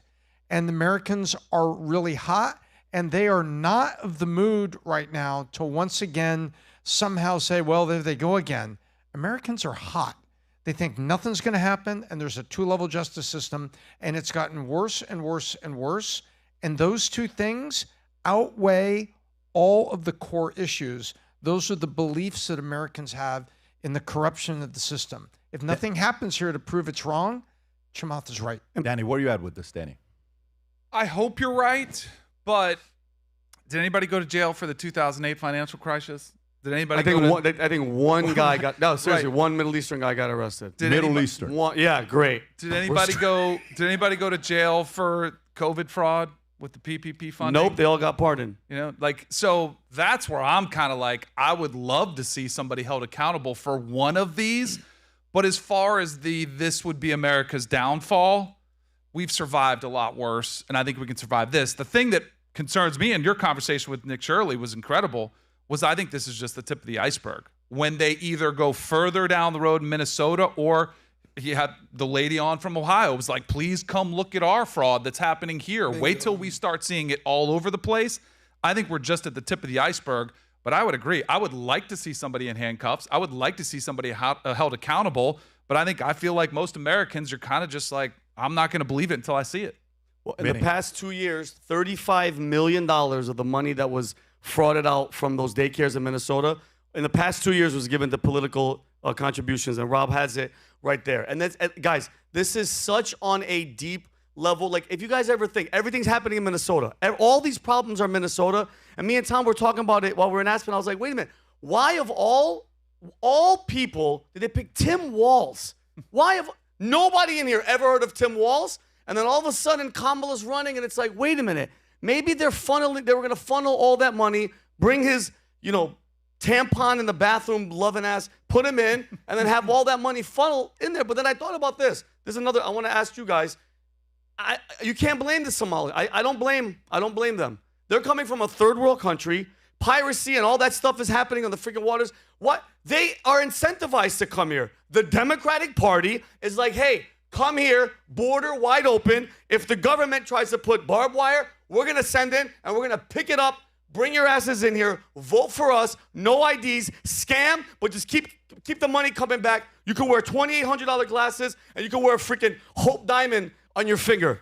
Everything leads back to the Democrats. And I get what Stephen was saying about affordability and all that, but guess what? This is a $18 trillion problem. And I read, Pat, and this is what I'm getting sick and tired of, is this. It's just our lip service at Americans. How much more do we need to see? And do we have to, till we say enough is enough? I mean, collectively, we're the dominant force. In the Declaration of Independence, it says this: when the government gets tyrannical and starts acting up, whenever any form of government becomes destructive of those ends, it is the right and the obligation, not guess, of the people to alter or abolish it and to institute a new government. At what point are we're just sitting here, they're stealing billions, they're opening the border, our young kids are getting raped, they're getting murdered, crime is up, and all we do is bark, bark, bark, bark, bark, and they're gonna put in another. Gavin Newsom is the front runner for presidency. Are we? And they're gonna do the same thing. And I'll bet anybody in here $100,000, his first order of business,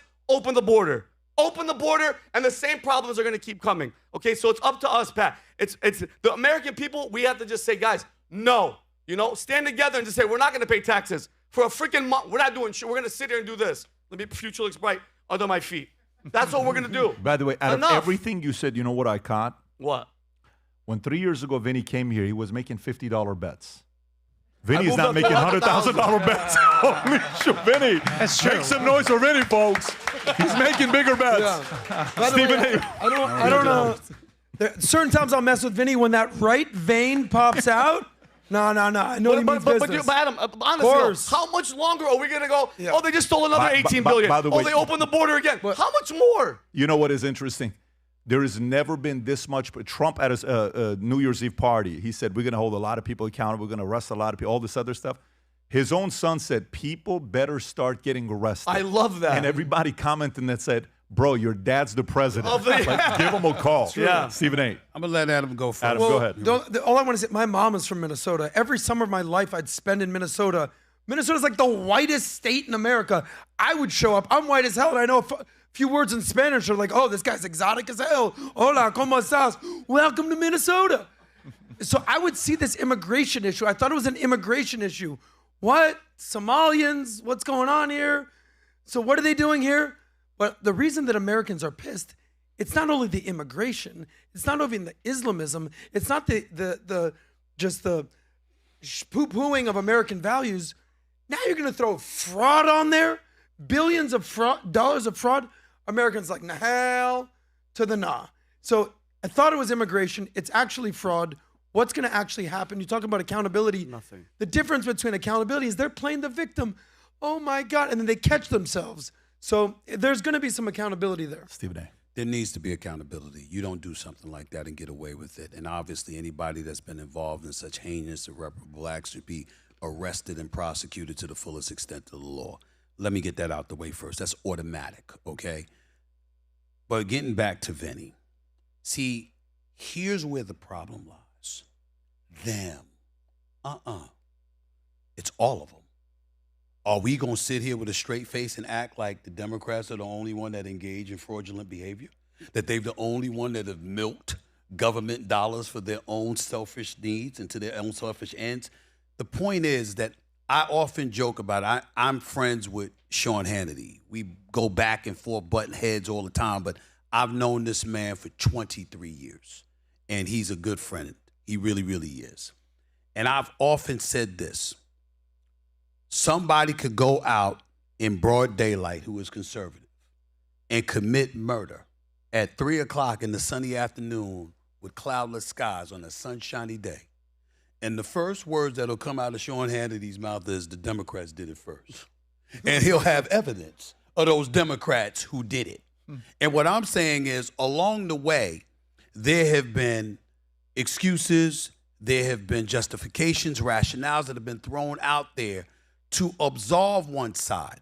We're not going to get back to prospering as a country until we remember the very, very values that we swear to live on and to hold all sides equally accountable. So I'm not saying let any Democrat off the hook that could be found guilty of such heinous acts. I'm saying you got to make sure that the due diligence, the fervor, the passion, the same energy applies across the board to all parties concerned, because the standard is the standard, as Mike Tomlin, the coach of the Pittsburgh Steelers, would say. The standard But you said is some the things standard. about him recently, by the way. Yes, I did. But the standard is the standard. Yeah. And as long as we're making sure that as a nation, we're equally distributing that level of punishment, then we're good. I agree. Hold on. Hold on. I disagree. No, wait. I'll tell you, he's mostly right.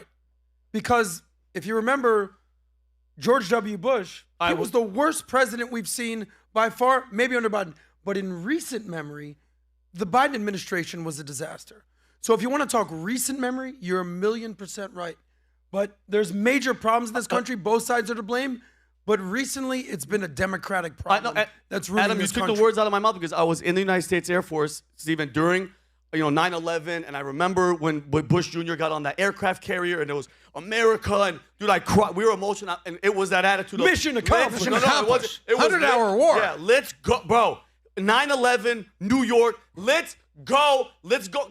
War. And then they're like, wait. And mind you, I'm in the military, and I'm not Republican, Democrat. I register. I just vote for what's right in the moment. And then I was like, wait a minute, weapons of mass destruction. Wait, there's no weapons of mass destruction. Wait a minute. We just killed 1 million people. What? No, we're just going to change the name to Enduring Freedom. Trust me, bro. I had the hate and the anger towards the Republican Party still to this day. I think George Bush Jr. deserved to be in prison. We saw Cheney, Rumsfeld, all those guys deserve war crimes. If they're dead, I pray that they got right with God before they died. But Adam made a great point. From what I've seen from Biden and all, it's just right now, they're not even hiding anymore. It's out in the open. They don't care, hold everybody accountable. But in my lifetime, from what I'm seeing, like, if we keep this up, it's a wrap. And now that we're slowly, look at Texas. It's starting to spread. New York. If you, like you said, if you told me New York was going to go with this guy 10 years ago, I would have said there's absolutely no way. So the change is happening. But I'm telling you, Stephen, in my heart of hearts, bro, it's us. It's Americans have to stop and say, no, enough is enough. We're like, well, we hope they arrest him. No, the hell with that. They better arrest him, or we have to go do something. Seriously, yeah, you know, for me, Stephen A., here's how simple it is for me. I'm in a meeting with this guy who was the number 2 guy at AIG. Jennifer's in a meeting. He's flying in with his lawyer from AIG to drop our contract because at an event in Napa Valley, when we went, Tico was only 6 months old. Tico, that was the first time I actually spent time with you, buddy. You don't even know it. I was changing your diapers nonstop, and I was working 100 hours a week, so I finally got some time with you at Napa. They went baking. Mommy and Papa went, and I stayed back. So they come back, and my wife and my dad are arguing in the living room of the hotel in Napa Valley. And he's saying, don't tell him. And my wife is saying, I have to tell him. It's Pat. He's going to get very upset if I don't tell him. No, dude, don't tell him. So apparently this guy was a number 2 guy at AIG during the baking experience. He asks my wife, do you trust Armenians? And my wife's like, what do you mean do I trust Armenians? Do you know my husband is half Armenian, half Assyrian? He says, yeah, but do you trust Armenians because of the insurance fraud that they do? So she's like, what is wrong with this guy? She's telling me this. She says, I have to tell him. So finally, after they argue, my dad is in the room. He remembers this argument as well. Dad, where are you? Do you remember that day? Do you remember it or no? You and Jennifer going back. Jen, you definitely remember that day. Tico, you definitely don't remember that day. You were 6 months old. So then Jen comes and tells me. I said, what did he say? Babe, don't do anything right now. Just please do it when we get back home. I said, he said that to you? He said that to you? Yeah, okay. I made 2 phone calls. Those guys know who they are. And they said, he's coming, Pat. Don't call him. I said, that's not how I do things. He's coming to my office. So he comes to my office. Her, Maral, Amor, all are telling me, Pat, say nothing, because if we lose the AIG contract, I don't have another contract. I lost every contract. It's like the first year in business, year and a half in business. He comes in, and I say, hey, John, before you get started, let me start, because I think I have an idea why you're here. You brought him here because you're about to terminate our contract. Here's how I will tell you. Based on what everybody I'm talking to, you're thinking because I'm Armenian, I'm like all the other Armenians that you had some bad experience with in Glendale that did insurance fraud. If you do anything with me because I'm Armenian, you will have a problem for the rest of your life with me. I've served this country. I've been in the military. I busted my ass for America. I love this country. Don't think just because I'm everybody else is. Puts his hands like this. He says, I get your drift. You have 1 year. Gets up and walks out. No problem. He comes to our events. We end up becoming best friends at his retirement ceremony on a yacht in Miami. 10 years later, his closing speaker, 5 people spoke at his retirement ceremony after 39 years. Closing speaker is his best friend. Second closing speaker is me. And I got up and I just roasted the hell out of him in front of everybody, his wife, his family. We had a great time. We're very good friends today. No issues. But you know what? He was right. He was right. A lot of Medicare fraud in Glendale was Armenians. A lot of fraud that happened in North Hollywood and Van Nuys was Armenians. If we look at data today and we look at which ethnicity has the most abortions in America, it's African Americans. That's right. That's data. We can't say that's a racist comment. He just called that blacks to a black man whose mom raised him. That's an offensive comment. Patrick must be racist. No, it's called data. And I trust data. When I look at data for Minnesota and it shows me Somalians, after having lived in America for 10 years later, 78% are still on welfare. That's data. You can't call data racist. You can't call data Islamophobic. You can't call data bigot. You can't call data nothing. It's data. If you're doing it And the fraud that's happening right now, censorship was Democratic Party. Keeping kids at home and not letting them go to school, Democratic Party. The NBA that you watched when they did the bubble, the NBA bubble, the fake championship that LeBron won, the last one, we all know he only has 3 championships. The fake NBA bubble no, he's got 4. I'm not counting the 4th one. I'm saying he's only got 3 because that doesn't count. In the bubble, do you know where the bubble was? While they were talking shit, Black Lives Matter, it's good, racism. All the stuff they said about racism and Black Lives Matter and irresponsible governors. The flipping NBA playoffs was in Florida. And all they did is call out DeSantis. Let me get this straight. You bitch about how California does everything right, yet you decide to put your playoffs in Orlando? I'm sorry. You're a hypocrite. And that's the NBA when they did that. We're watching NFL games with faces and people are buying tickets on Zoom to have their faces being there. What the hell was that? We don't even know the ramifications of what happened to kids for the next 10, 20 years. We don't know that kind of ramification. Alcohol went up, abuse went up, domestic violence went up. It was horrible. So to me, listen, if it's the Republican Party, gladly call it out. If it's the Democratic Party, gladly call it out. What he's talking about right now is majority Democratic Party. Data doesn't lie. This is why, for me, all I'm interested in is data. There's a story that came out from BBC, and I'm going to give you this last thing here. Sure. Can you pull up this link I sent you? You tell me if this story is from somebody who's conservative or somebody that's liberal. This is the BBC. They tell this story, Rob. I send it to you. You should have it. It's the second to the last one I sent you that says the 17-year-old Afghan. Listen to how BBC breaks this down, folks. I want to know how you feel about it. The BBC does an article. First, go outside so we can see the story of what it's saying. The BBC does an article. Matter of fact, just play the clip, Rob. Just play the clip. Just play the clip. The BBC does an article. Look at the way they define 2 17-year-old Afghan males and how they define a 15-year-old female. I'm saying male and female, but look how BBC defines them. Go ahead. Sort of main job at The Spectator, which is being the parliamentary sketch writer. We're there to satirise and observe. I'm often just amazed by the enormous, great fissure in what's being talked about in Parliament versus what people are talking about in day-to-day life, and also the big stories that don't really get coverage at all. Just in the last week, there have been various scandals involving young Afghan men, either raping young girls in Britain, and these stories either not being reported in a major way in, say, the BBC, or else the way they have been reported is in such a kind of psychopathic way. For example, 2 17-year-old Afghans are described as boys, but the 15-year-old girl that they raped is described as a woman. It's this sort of main... Did you hear that? Yep. Let me read this to you. BBC does an article defining 2 17-year-old Afghan boys raped a 15-year-old woman. Is that a conservative saying that? Is that a Republican saying that? BBC. To me, the concern, and BBC, aren't they the same ones that try to manipulate the election of what happened with Trump to say the comments that he made that he didn't? So listen, hold the fire to any of the stuff that fraud they're doing if they're Republican or Democrat. But man, a lot of stuff, unfortunately or fortunately, whatever way you want to put it, based on data, keeps happening on a side that just makes no sense. Your rebuttal. There's no rebuttal. I don't disagree with what you said. A matter of fact, I was wondering why you looking at me while you said those things, because I'm sitting up there and I'm getting heat from my own community because I'm like, data's data. You know, I mean, I can't tell you how many times. I thought you were defending the Somalians in Minnesota. I wasn't defending the Somalians. I said, get them. Let's just make sure that when we talk about fraud and when we talk about, misbehavior, what have you, it's on both sides of the aisle. But there's no question about it. There's no getting around that. And like you said, I do like that point. It's simple yet profound. Data is data. It's not being racist to call out data.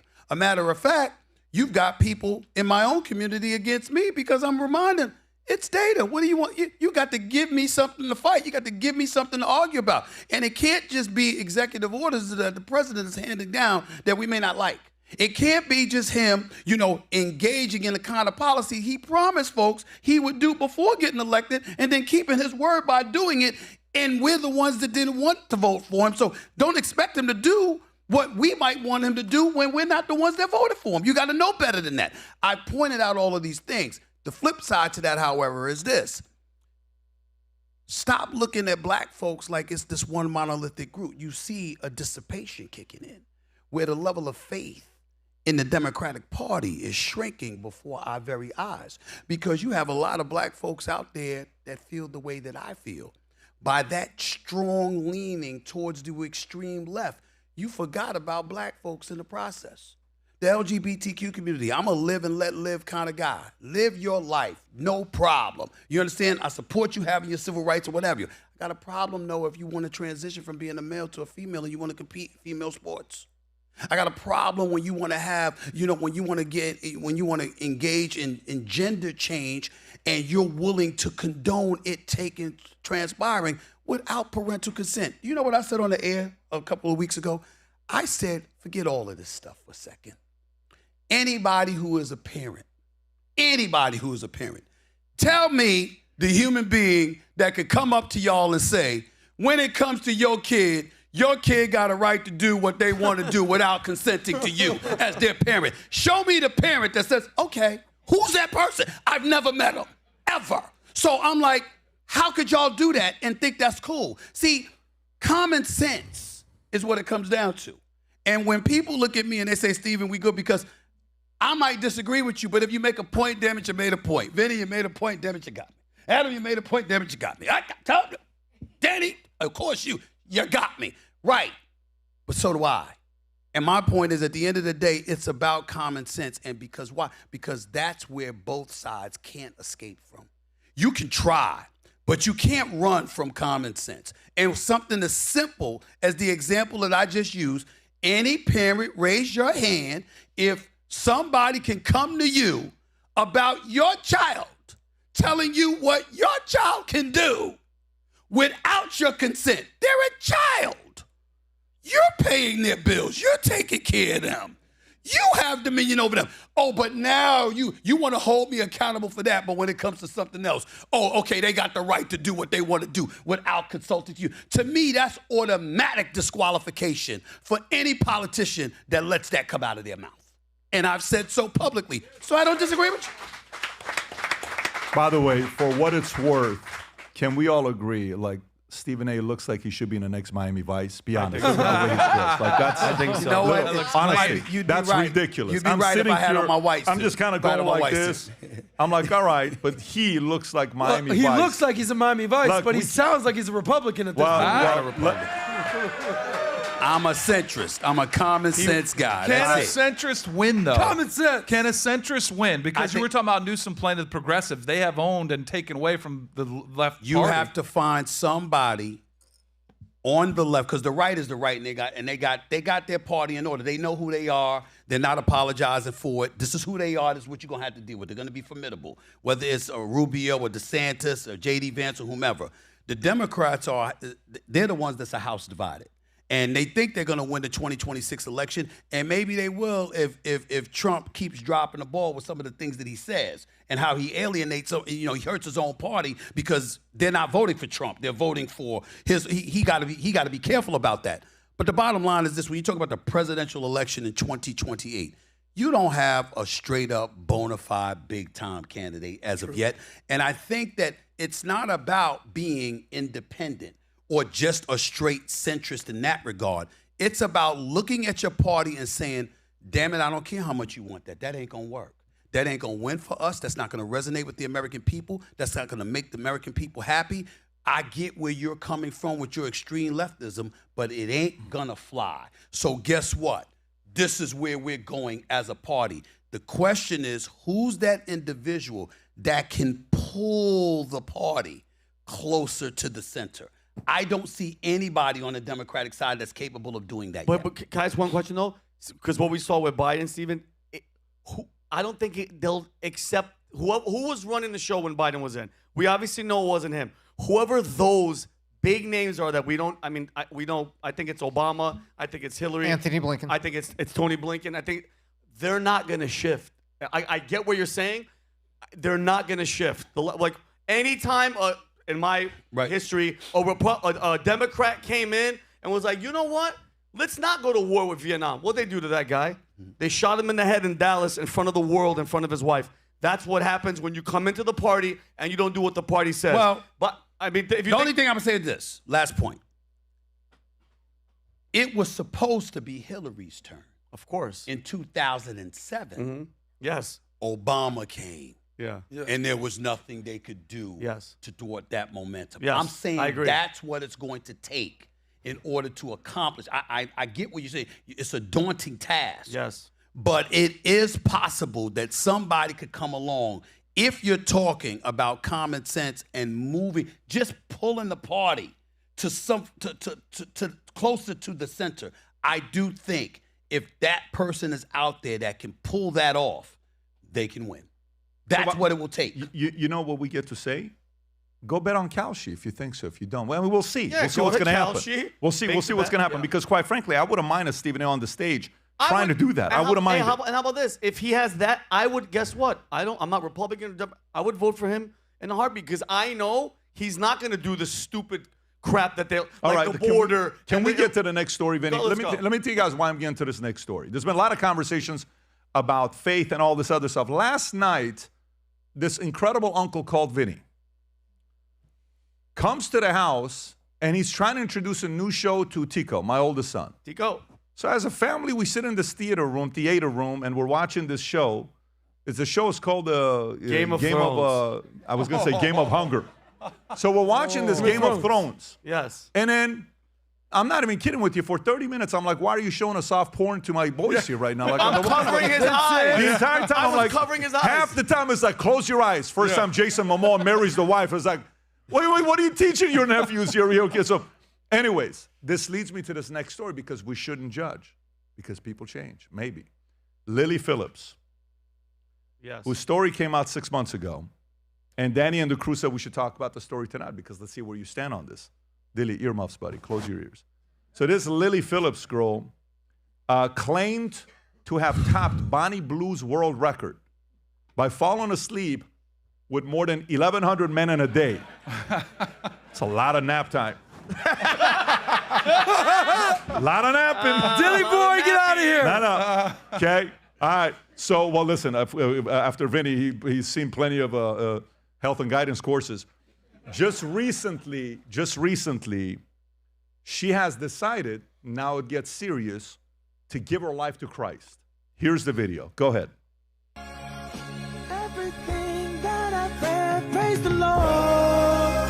Worship Christ with the best of your portion. Okay. I know I won't forget.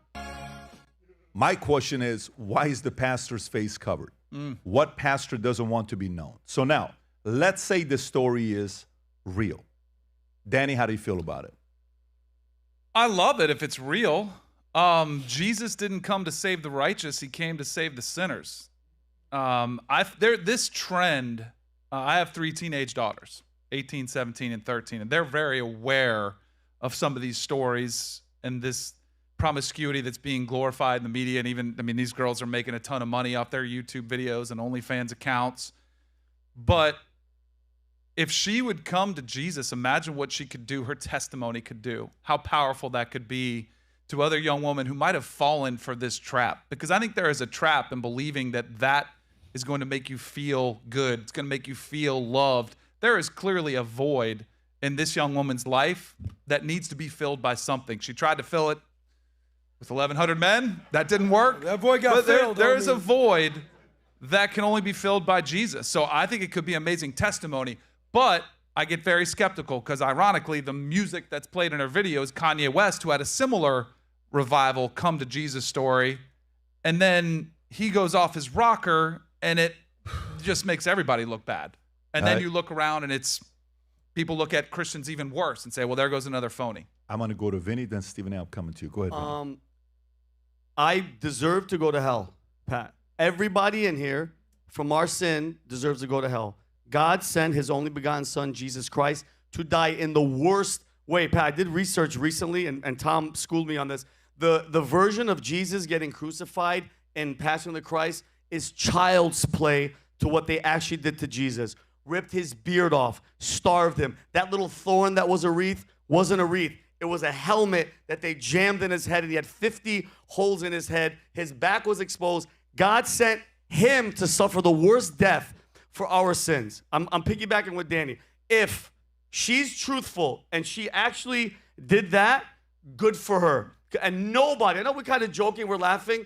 Good for her, and I hope to God she is, because we have, through Christ, we have the possibility to say, I'm sorry, and repent, and go over. When Jesus was crucified on the cross, there was 2 murderers and thieves hanging, crucified next to him. And one of them, one of the thieves was mocking Jesus. He's like, hey, you're the Son of God.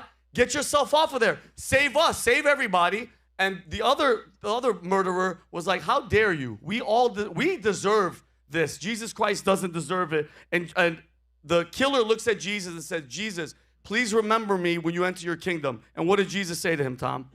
I tell you the truth, today you'll be with me in paradise. In the last moment, because I know Adam is going to go here. You mean to tell me you could sin, you could kill, you could sleep with 1,100 men, and then at the last moment you go, please forgive me, and you're saved? The answer is yes. And you know why? Because God sees your heart. Everybody in here, this is all lip service, okay? So we could all sit here. I know the conversation is going to get to that point.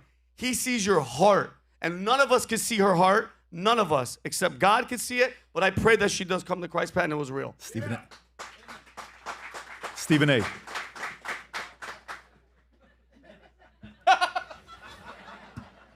Pray with me, brother. In terms of her spirit, her soul, that's for God to judge. God knows what's in her heart. I'm not wishing for her or anybody else to go to hell. We all will face judgment on that day. And we all will have to face our Maker and answer for our transgressions and everything else in between. So everything that he said, I'm good with. Let me get to the flesh part. It's nasty. Somebody got to say it, so I'm going to say it. 1,100 men? In one day. In a day? 24 hours. Dylan, that's a lot of sleeping. It's a lot of sleeping. On the pillow. It's nasty. That's not somebody any man should want to touch. Period. And if anybody doubts me, I'll just act, because we're going to assume it's 1,100 men heterosexual, right? So I'll ask the men.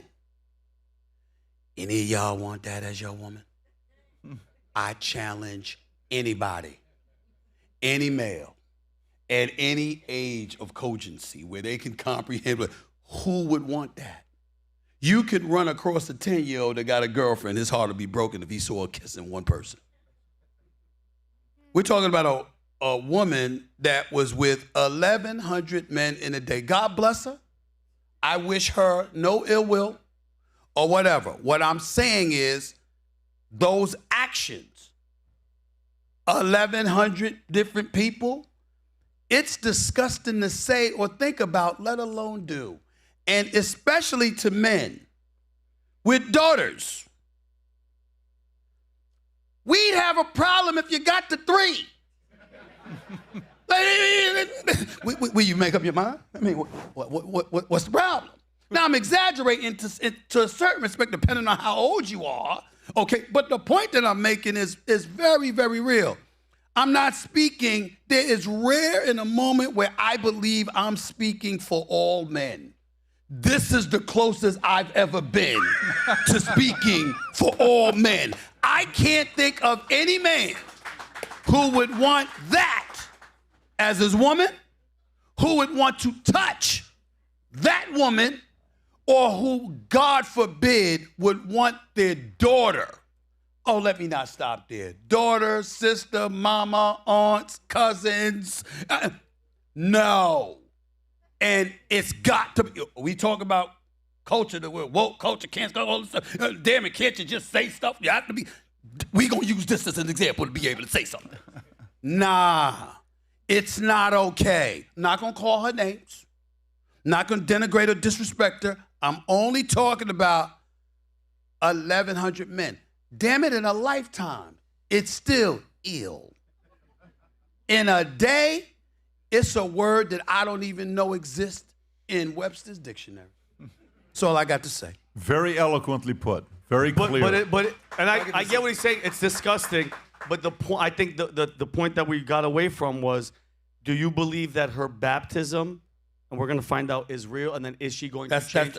That's a whole God. That's qualified. I'm not questioning that. I'm not questioning that. Yeah, no. What I'm saying is, Stephen, now we're going to find out, because now we're going to get to see how she's going to live her life from this moment on, and see if she's a hypocrite. What we never know is what God's judgment is, because only He knows that. Yes. That's all I'm saying. We're not qualified for that. Yeah, exactly. We're not qualified. Yeah, exactly. We qualified to look at that and say that's nasty. 100%. Very, very nasty. Gross, nasty. Yeah, by the way, I wouldn't date her. I wouldn't kiss her, but I just pray that baptism is real and she actually has a conversation with Christ, with God, to get that atonement. She has to. I hope she does, for her sake, just like for me. And if she changes her life, what an amazing testimony that could be to young women who think that's what makes you cool or popular or who are doing famous. it, Daniel. Who are, great point. Who are actually out there right now on OnlyFans, because guys, society has made it cool to be on, like, and mind you, you don't, like, who's that other girl, Steve, the Rain something? Sophie Rain. Sophie Rain. Like, I'm pretty, she's made 50 million, 100 in a year. million. Her parents, her father, like, as fathers, and I don't care how much money your daughter's making, but I'm pretty sure if she's giving them cash, the father's like, yeah, well, no. So I'm hoping, if that is genuine, there's a girl out there right now that's 18 years old, however old they let you get on OnlyFans, and is thinking about doing that, or she's just starting, and it's like, man, this girl's giving herself to Christ. Let me not do it. Let me give myself to Christ and change the life. Because that, by the way, and you nailed it, Stephen, because some of those girls, that's 1,101 a day. Some of these girls are never going to come to God. They're never going to talk about it, and then they're going to get judged. We're all going to get judged. But at least we're trying. Adam. I'm a work in progress. Let me just say this. How many fathers are out there right now? Okay. So they say the number one job of a man, of a father, is to do what? Keep your daughter off the pole. So this girl, why did she sleep with the 1,100 men? What was it? One day. In one day? Because she was beating the other girl, 24, yeah. Bonnie Blue, who slept with 1,000 guys in a day. So to me, this isn't even disgusting. This is vile. And if she actually was trying to get closer to God, which I'll talk about in a second, you don't film it. You actually live it. To me, this is a bullshit PR stunt. And now we're talking about this girl. You mean to tell me you can just sleep with 1,100 guys in a day and then just wash your hands of all this? We good now. You could be a piece of shit for 99.9% of your life, a murderer, a raper, a whore of all whores, and you're like, yeah, we good now. Even God would be like, nah, down below. No. So that's my opinion. No, that's- One of the greatest joys of my life is not the PBD story of the having a thief on the conversation cross, with me man. and You're told not me, preaching hold correctly on, there. hold on. I will not hold on. I'm not Okay, going just to let me just finish my point, I'm going to and come then to you you can last go. time, and you'll get the final. One of the call that greatest out. joys of my life I'm is with that you. PBD told me to get closer to God. I started going to synagogue. I started doing the right things.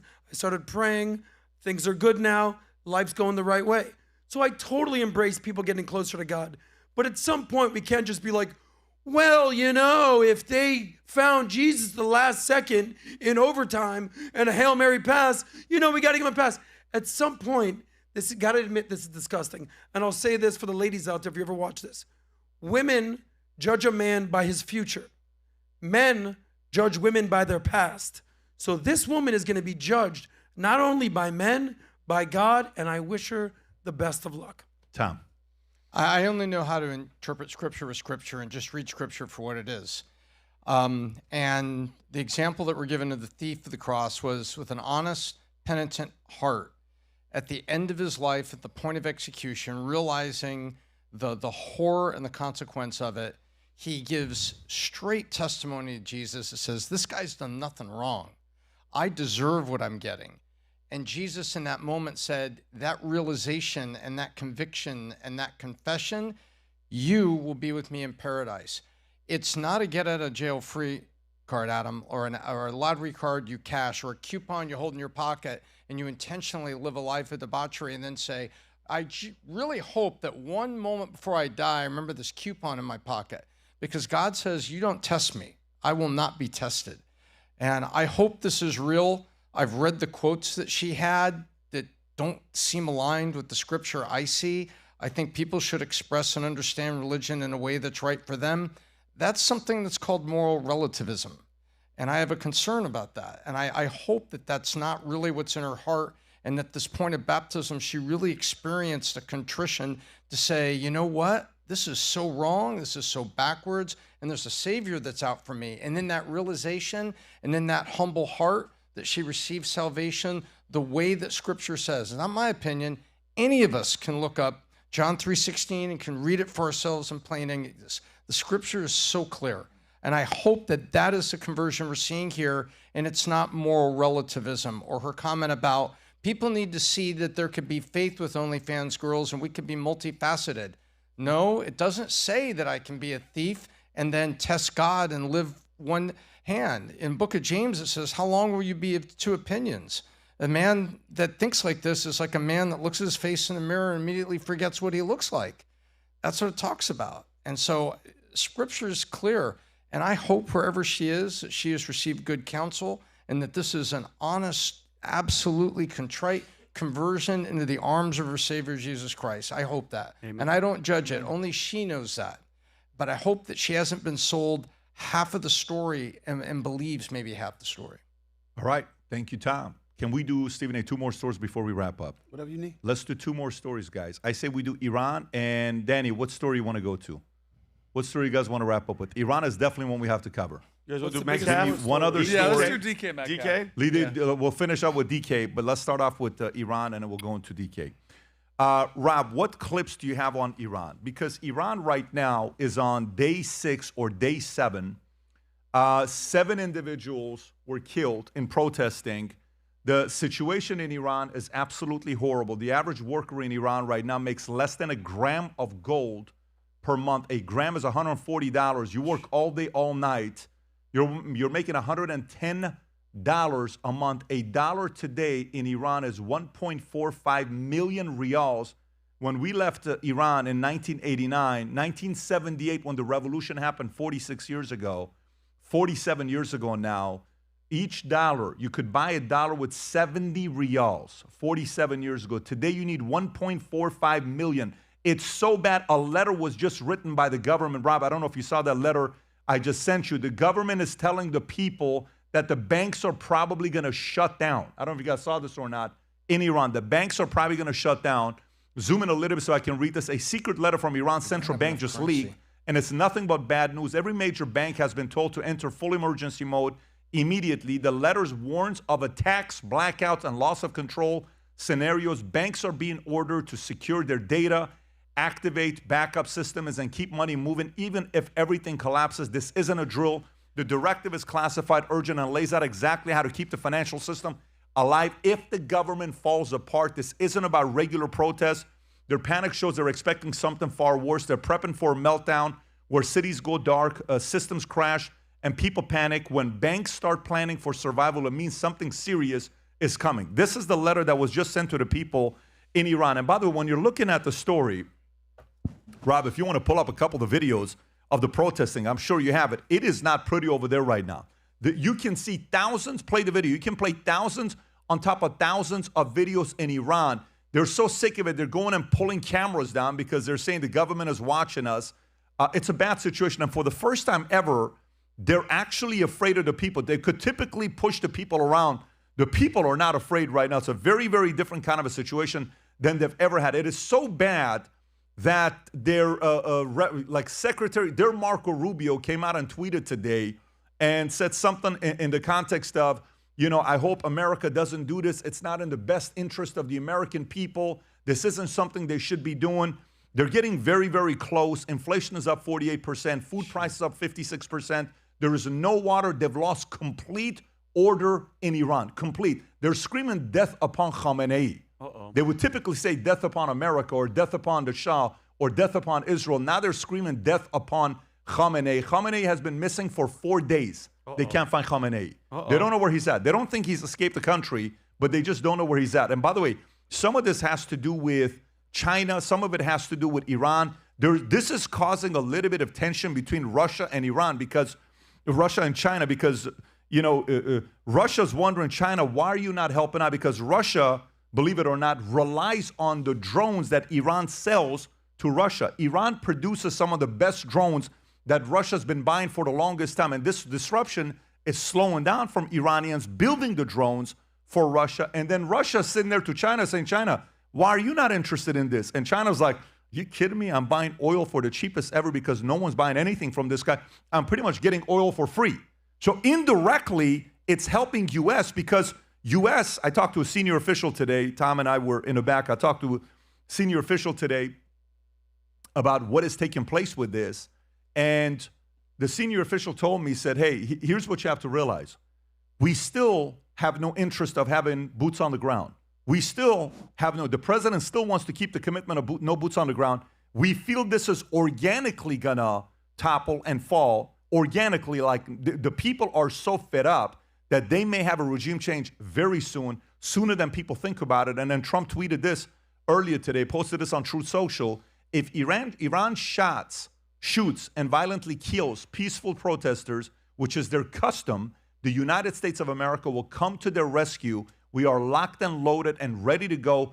Thank you for your attention to this matter, President Donald J. Trump. By the way, they have never, ever gotten this close since 1979, where they have the support of the president. Remember the last time they had the Green Revolution of what was going on, 08, 09, whatever that year was? Obama was there. Obama gave Iran $150 billion of their money back. So it was like they strengthened them. They've never had a time like this where the president at the top is saying, you better get your act together. And by the way, you look at this picture here, play this picture here. My dad will remember this picture, Rob, if you go a little bit lower. This is the day Khomeini came to Iran. This is February 1st, 1979. I was born October 18, 1978. My dad is here right now. When they were taking me, when he was taking my mother to the hospital and her water broke, curfew was 10 o'clock. You couldn't be outside. They held up my dad. My dad's like, my wife's water broke. They escorted the car to the hospital, and then I was born. That's February 1st, 1979. The day before that day is when Iran was free, under Mohammad Reza Shah Pahlavi, okay?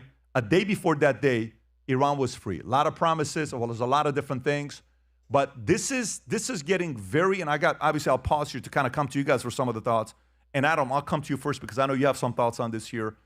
Before I, at the end, give my final thoughts on this. Go ahead, Adam. Well, the world will be a better place when the Islamic Republic of Iran falls. This is not Iran. Iran was a country, Persia, a country before 1979. Since 1979, it's been the Islamic Republic of Iran. I always say this, don't judge a country by what they do to other countries they're at war with. Judge a country by what they do to their own people. Executions, tortures, jails, theft, absolute misery in Iran. So the rulers of Iran, their days are numbered. How old is the Ayatollah Khomeini? 80-something years old? I predicted that as soon as he died, this regime would fall, and it may come sooner. So they're saying that it's an economic collapse.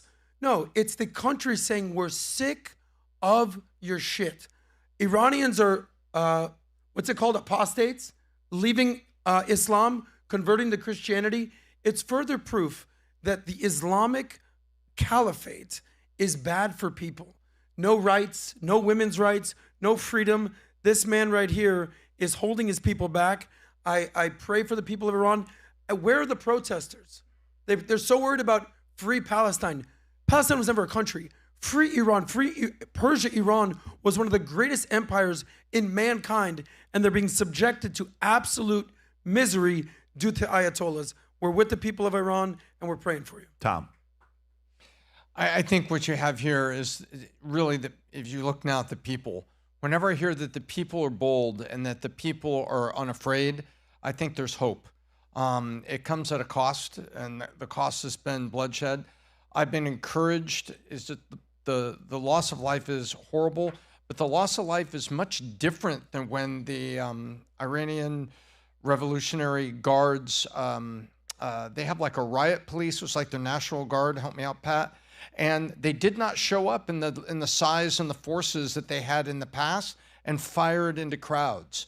Innocent civilians have been killed, but there has not been the mass slaughter of civilians you would have expected, and there's speculation that the size of the National Guard is limited because some people don't want to go out against their fellow citizens, that maybe there's a breaking point here. And I'm encouraged by that as much as I'm sad for the citizens that want their freedom have lost their lives over the last 72 hours as the 5th, 6th, and 7th days of this have gotten worse. I am encouraged that could we be on the edge of seeing a turn in the Islamic Republic? I agree with Adam. As soon as that government falls, as long as there is an orderly transfer of power to a democratic Iran, there is a bright future. So I want to show you something here, because there is a lot of words about maybe Reza Pahlavi is going to go back and take over. This is his recent tweet, Rob, if you want to have him on. I've had him on 2 times on the podcast. I sent him a message today. I wanted to speak with him today. Haven't heard back. If you want to play this clip up here, I got a very simple question for him. And this is my question for him. This is his tweet, showing Trump's tweet at the bottom, President Trump's tweet at the bottom, Rob, if you don't mind going all the way down so they know what he's retweeting. So that's the president's tweet from the White House. He responds to it, and here's what he had to say. Go all the way to the top. Zoom in. President Trump, thank you for your strong leadership and support of my compatriots. This warning you have issued to the criminal leaders of the Islamic Republic gives my people greater strength and hope.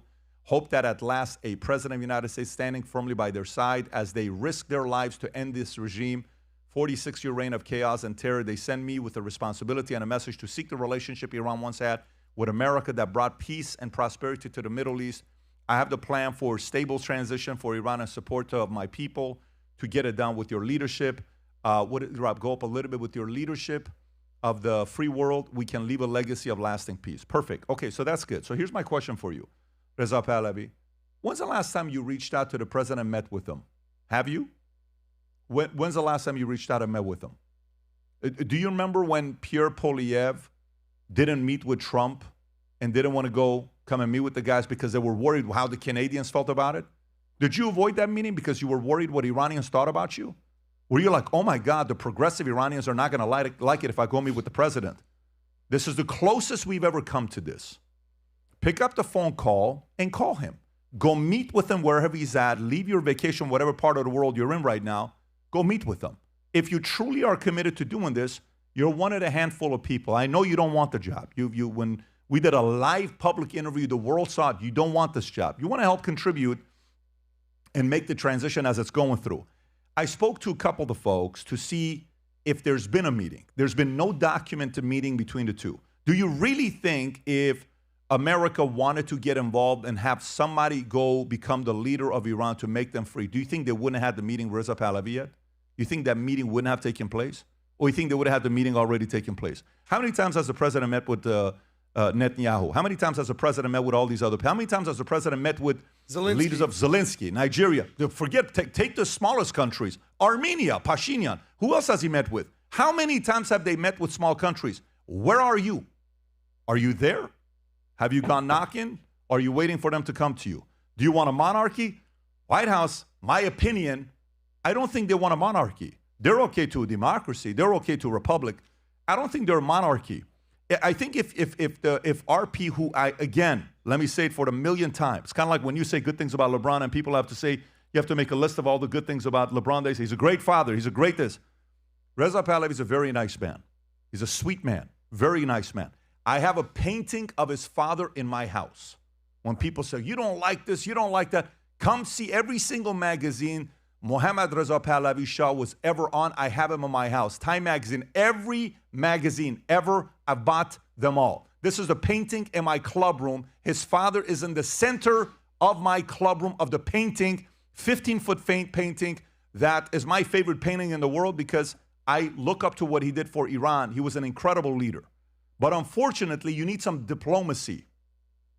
You need to be urgent, fast, and diplomacy. Now, if it's gotten to this point, my only hope is, there's a lady, Narges, what is her last name? And I've talked about this lady before, and some people say, oh my God, he's a fan of her. He's a fan of this. Narges Golestan, who's right now, apparently she left jail to go to her friend's funeral. At the funeral, they caught her and they put her back. There are so many people in Iran that are potential candidates. They got them all in jail. So many of them that they got them all in jail. To me, I don't care who it is. I want somebody, let me restate that. I care who it is. I want somebody who knows diplomacy, who doesn't scream death upon America, who doesn't scream death upon Israel, who doesn't scream death upon Christians, who wants diplomacy. The Iranian people are some of the best people in the world. When I left Iran and I came here, I could not believe how math was so easy here in 7th grade. I'm like, what are we doing? I learned this math in 4th or 5th grade. You ever wonder when Iranians go to Santa Monica, the kind of money they make and what they do in business? They're very, very good business people. Very, very good business people. I hope they figure this thing out. It's the closest it's ever been. And it looks like it's going to be organic internally. You know how much courage it takes to do this? It takes so much courage. You know why? Let me speak to the mothers. Imagine your son comes up to you. Mom, I'm leaving the house. Where are you going? I'm going to go protest. What would you say to your son? Go ahead. What would you say to your son? Your son comes. Mom, I'm going protesting tonight with my friends. No, you're not. Stay home. There could be a possibility your son may never come back home. What do you tell the guy?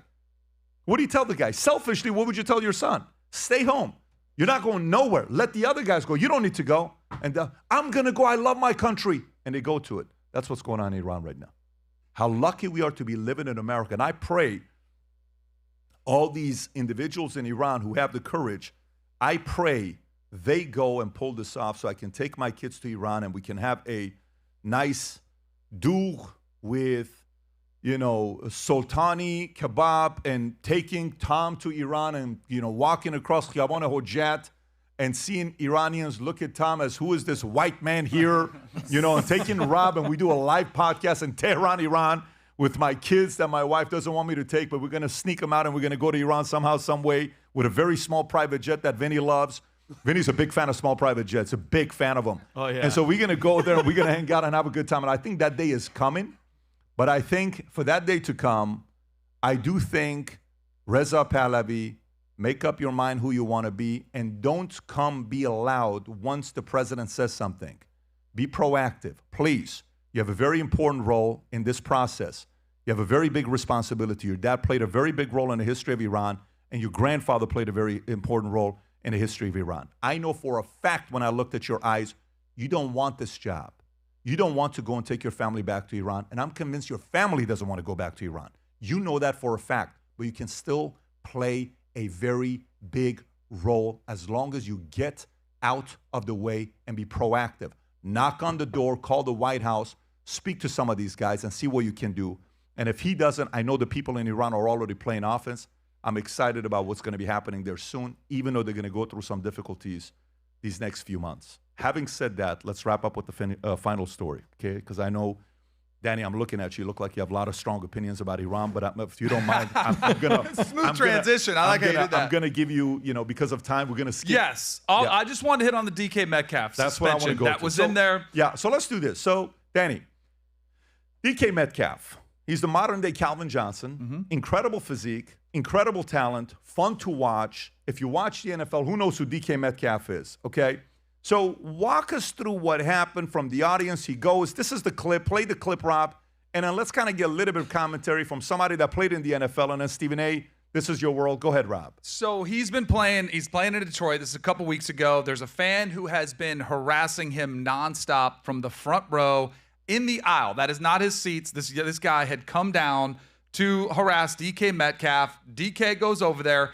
And the problem that I have with this video, because I think a lot of people look at DK Metcalf and say, oh, that guy's an idiot. How could you do that? And that is unacceptable. You cannot do that. You have to have more self-control in that moment. But I feel like the NFL, the Detroit Lions, and the NFL Players Association have failed DK Metcalf, been coming down too hard on him with the 2-game suspension, which cost him a boatload of money. I think the Steelers said they're not going to void some of his guaranteed money. Which is $45 million. He was risk out there that he could have lost $45 million. Thank goodness the Steelers came to their senses, because as we've learned more about the fan, is that he's had a history of trying to go after DK Metcalf. DK Metcalf filed a complaint with the NFL, alerting them to this fan a year ago.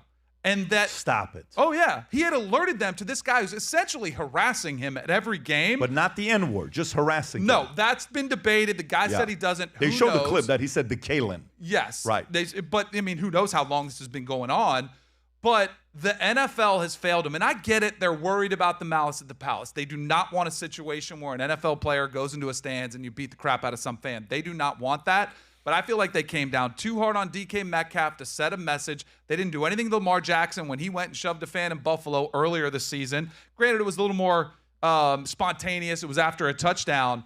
But if I'm DK Metcalf, I am livid. If I'm Aaron Rodgers, I'm livid. This is not the same team without him. They lost last week. Now it comes down to one game with the Ravens to make the playoffs. He's not going to have his best receiver out there. I think the NFL completely bungled this and came down too hard on DK Metcalf. And that fan, to me, I'm sorry, maybe I'm a little bit too player-friendly, is the worst type of person in general, who's essentially in real life that Twitter troll who just fires off hate, just fires off stuff just to get a reaction.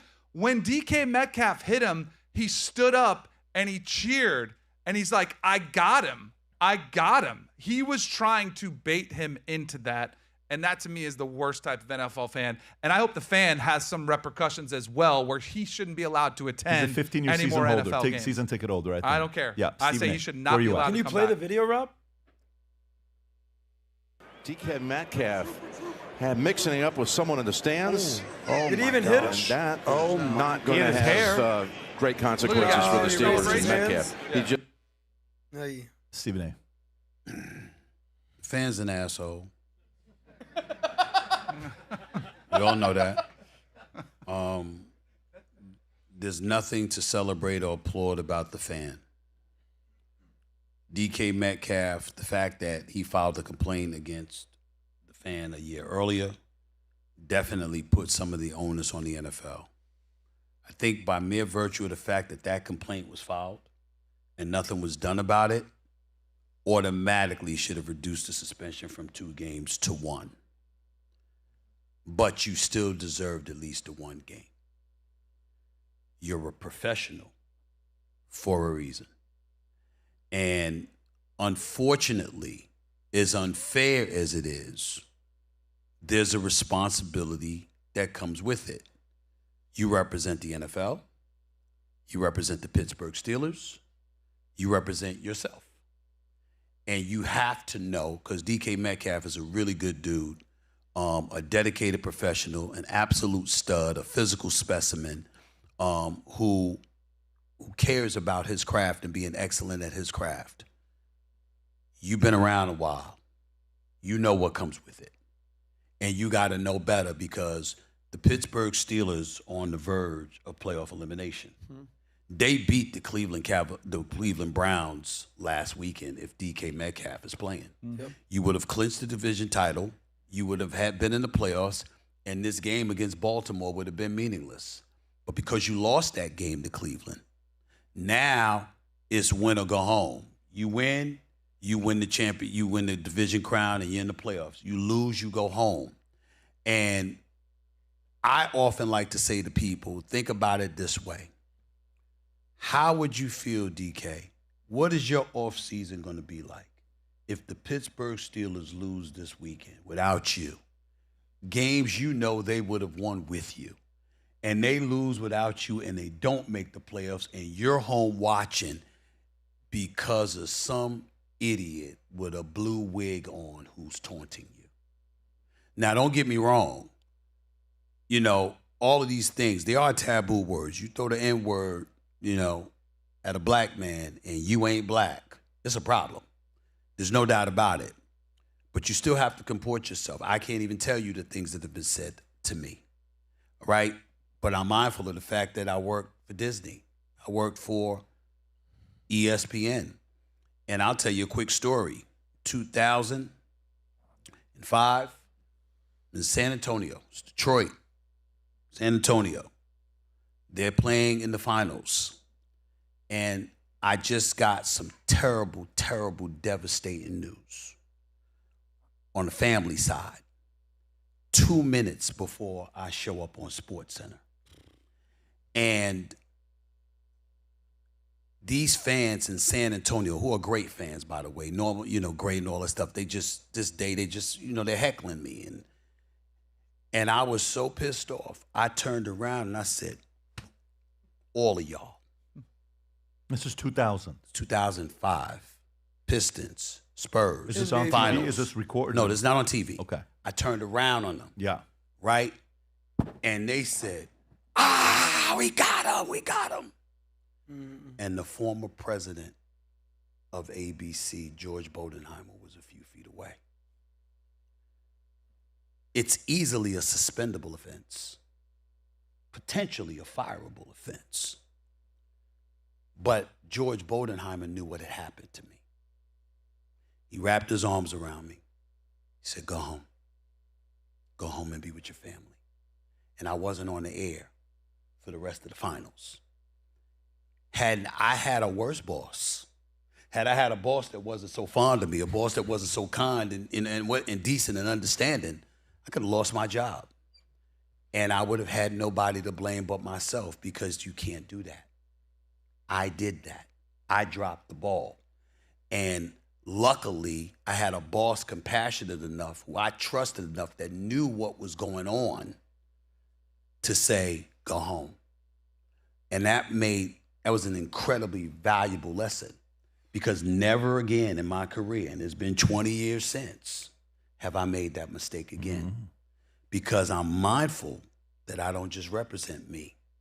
I represent the people who employ me, the people who partner with me, whatever. I own my own YouTube channel. I've got my own production company and stuff like that. I'm the boss. In that regard, you still represent your partners, people who invest in you, people who trust you. They're not just trusting your work and what you do. They're trusting who you are, your character. And you owe it to everybody involved to guard against that. So I love DK Metcalf. Got mad respect for him. Appreciate all he has been as a professional, from his days in Seattle to what he's been in Pittsburgh this year. And I do think that the suspension was severe. But it's the NFL. And you can't make a mistake like that. You have to pay a price for doing that. So to me, I would have suspended him for one game just to send that message. Can't do that, bro. I understand. And I know we may have dropped the ball because you filed a complaint, but you can't do that, because the other thing that we're missing is, what if the guy filed charges? You did put your hands on him. Got to think about that from a legal standpoint as well. Mm-hmm. All of these things, kids can get away with saying, I didn't know better. Professionals, much, much harder to excuse. I've never heard you share that story before. What a powerful story about what the boss did. So let me ask you, based on this, because you've been critical of Tomlin lately, right? You made a couple comments about Tomlin on, where he's at. You can correct me on what I'm saying. I heard something about Tomlin. Maybe it's time, maybe it's not, And the NFL, record-wise, he would go down as one of the best coaches we've had the last 20 years. Yep. After hearing this story, and you're seeing the way, Pittsburgh handled this situation, do you think this is why players like playing for Tomlin? I think Tomlin is one of the great, great motivators, one of the realest individuals that players have ever encountered. I'm quite sure there's a couple of players that may feel otherwise, but by and large, people who know Mike Tomlin applaud his candor, his professionalism, his dedication to his craft, his professionalism, et cetera, et cetera. And I'm one of those people. I know Mike Tomlin a little bit. I'm incredibly, incredibly fond of him. But I'm a sports commentator, and there's a realism that has to come with it. So allow me to give it to you. Please. The Pittsburgh Steelers are an organization that has won 6 Super Bowl championships. Mike Tomlin coined the phrase upon first arriving in Pittsburgh, the standard is the standard. Mike Tomlin said that. And it is 2026. The Pittsburgh Steelers have not won a playoff game since 2016. They have lost the 6 times they've been in the playoffs each time. In the first quarter of those games, they've been outscored a combined 73-0. Stop it. And on top of it all, each and every single game, and he knows I'm telling the truth, each and every single game, they've been down by at least 21 points. And it's been a decade.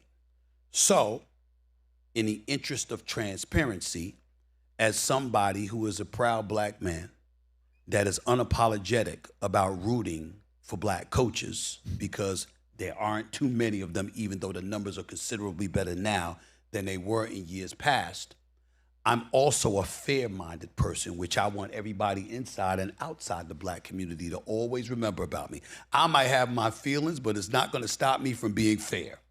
And here's where the fairness comes in. Is there another coach that could have failed to win a playoff game in 10 years, that had been outscored in the first quarter of those 6 playoff games 73-0, that has been down by at least 21 points every single time? Is there another coach that we wouldn't be saying it might be time for a change? The answer is no. We wouldn't do that. We would say about any other coach. And so what I'm saying about Mike Tomlin is I love him. I respect him. I admire him. Never had a losing record in 18 plus years.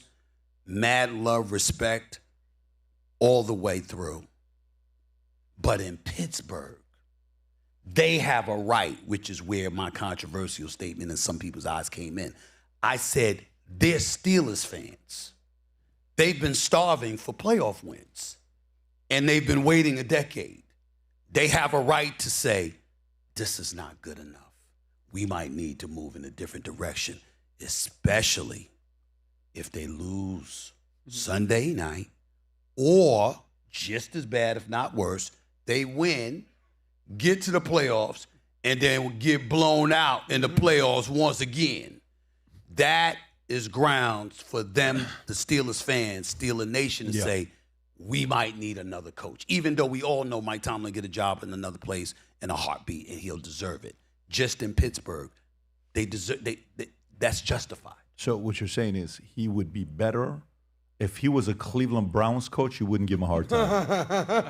No, so what you're saying, so to maybe trade him to Cleveland Browns and Stephen A. leaves you alone. I'm saying any city that you represent, that city has a right. But Steelers is different, though. You said 6 Super Bowls, so that's like They have a right to say, this is not good enough. This is not the standard. Yeah, because the standard is the standard, and Cleveland is putting a brown bag on your face. Yeah, that's their standard. Yes. You had to go there. I was just offering a trade for him to go somewhere. Anyway, but the NFL stands for not for long. Very, very eloquently put. Gang, before we finish up, Stephen A., Danny, I got a gift for you guys. Christmas was here. Santa Claus, I don't know if you guys have been, we got you a Future Looks Bright shoe. One for you, Stephen A. Nice. Look at that. Those look good, too. Future Looks Bright shoe. Right here, sir. We got one for each of you guys. Merry, Merry Christmas to you.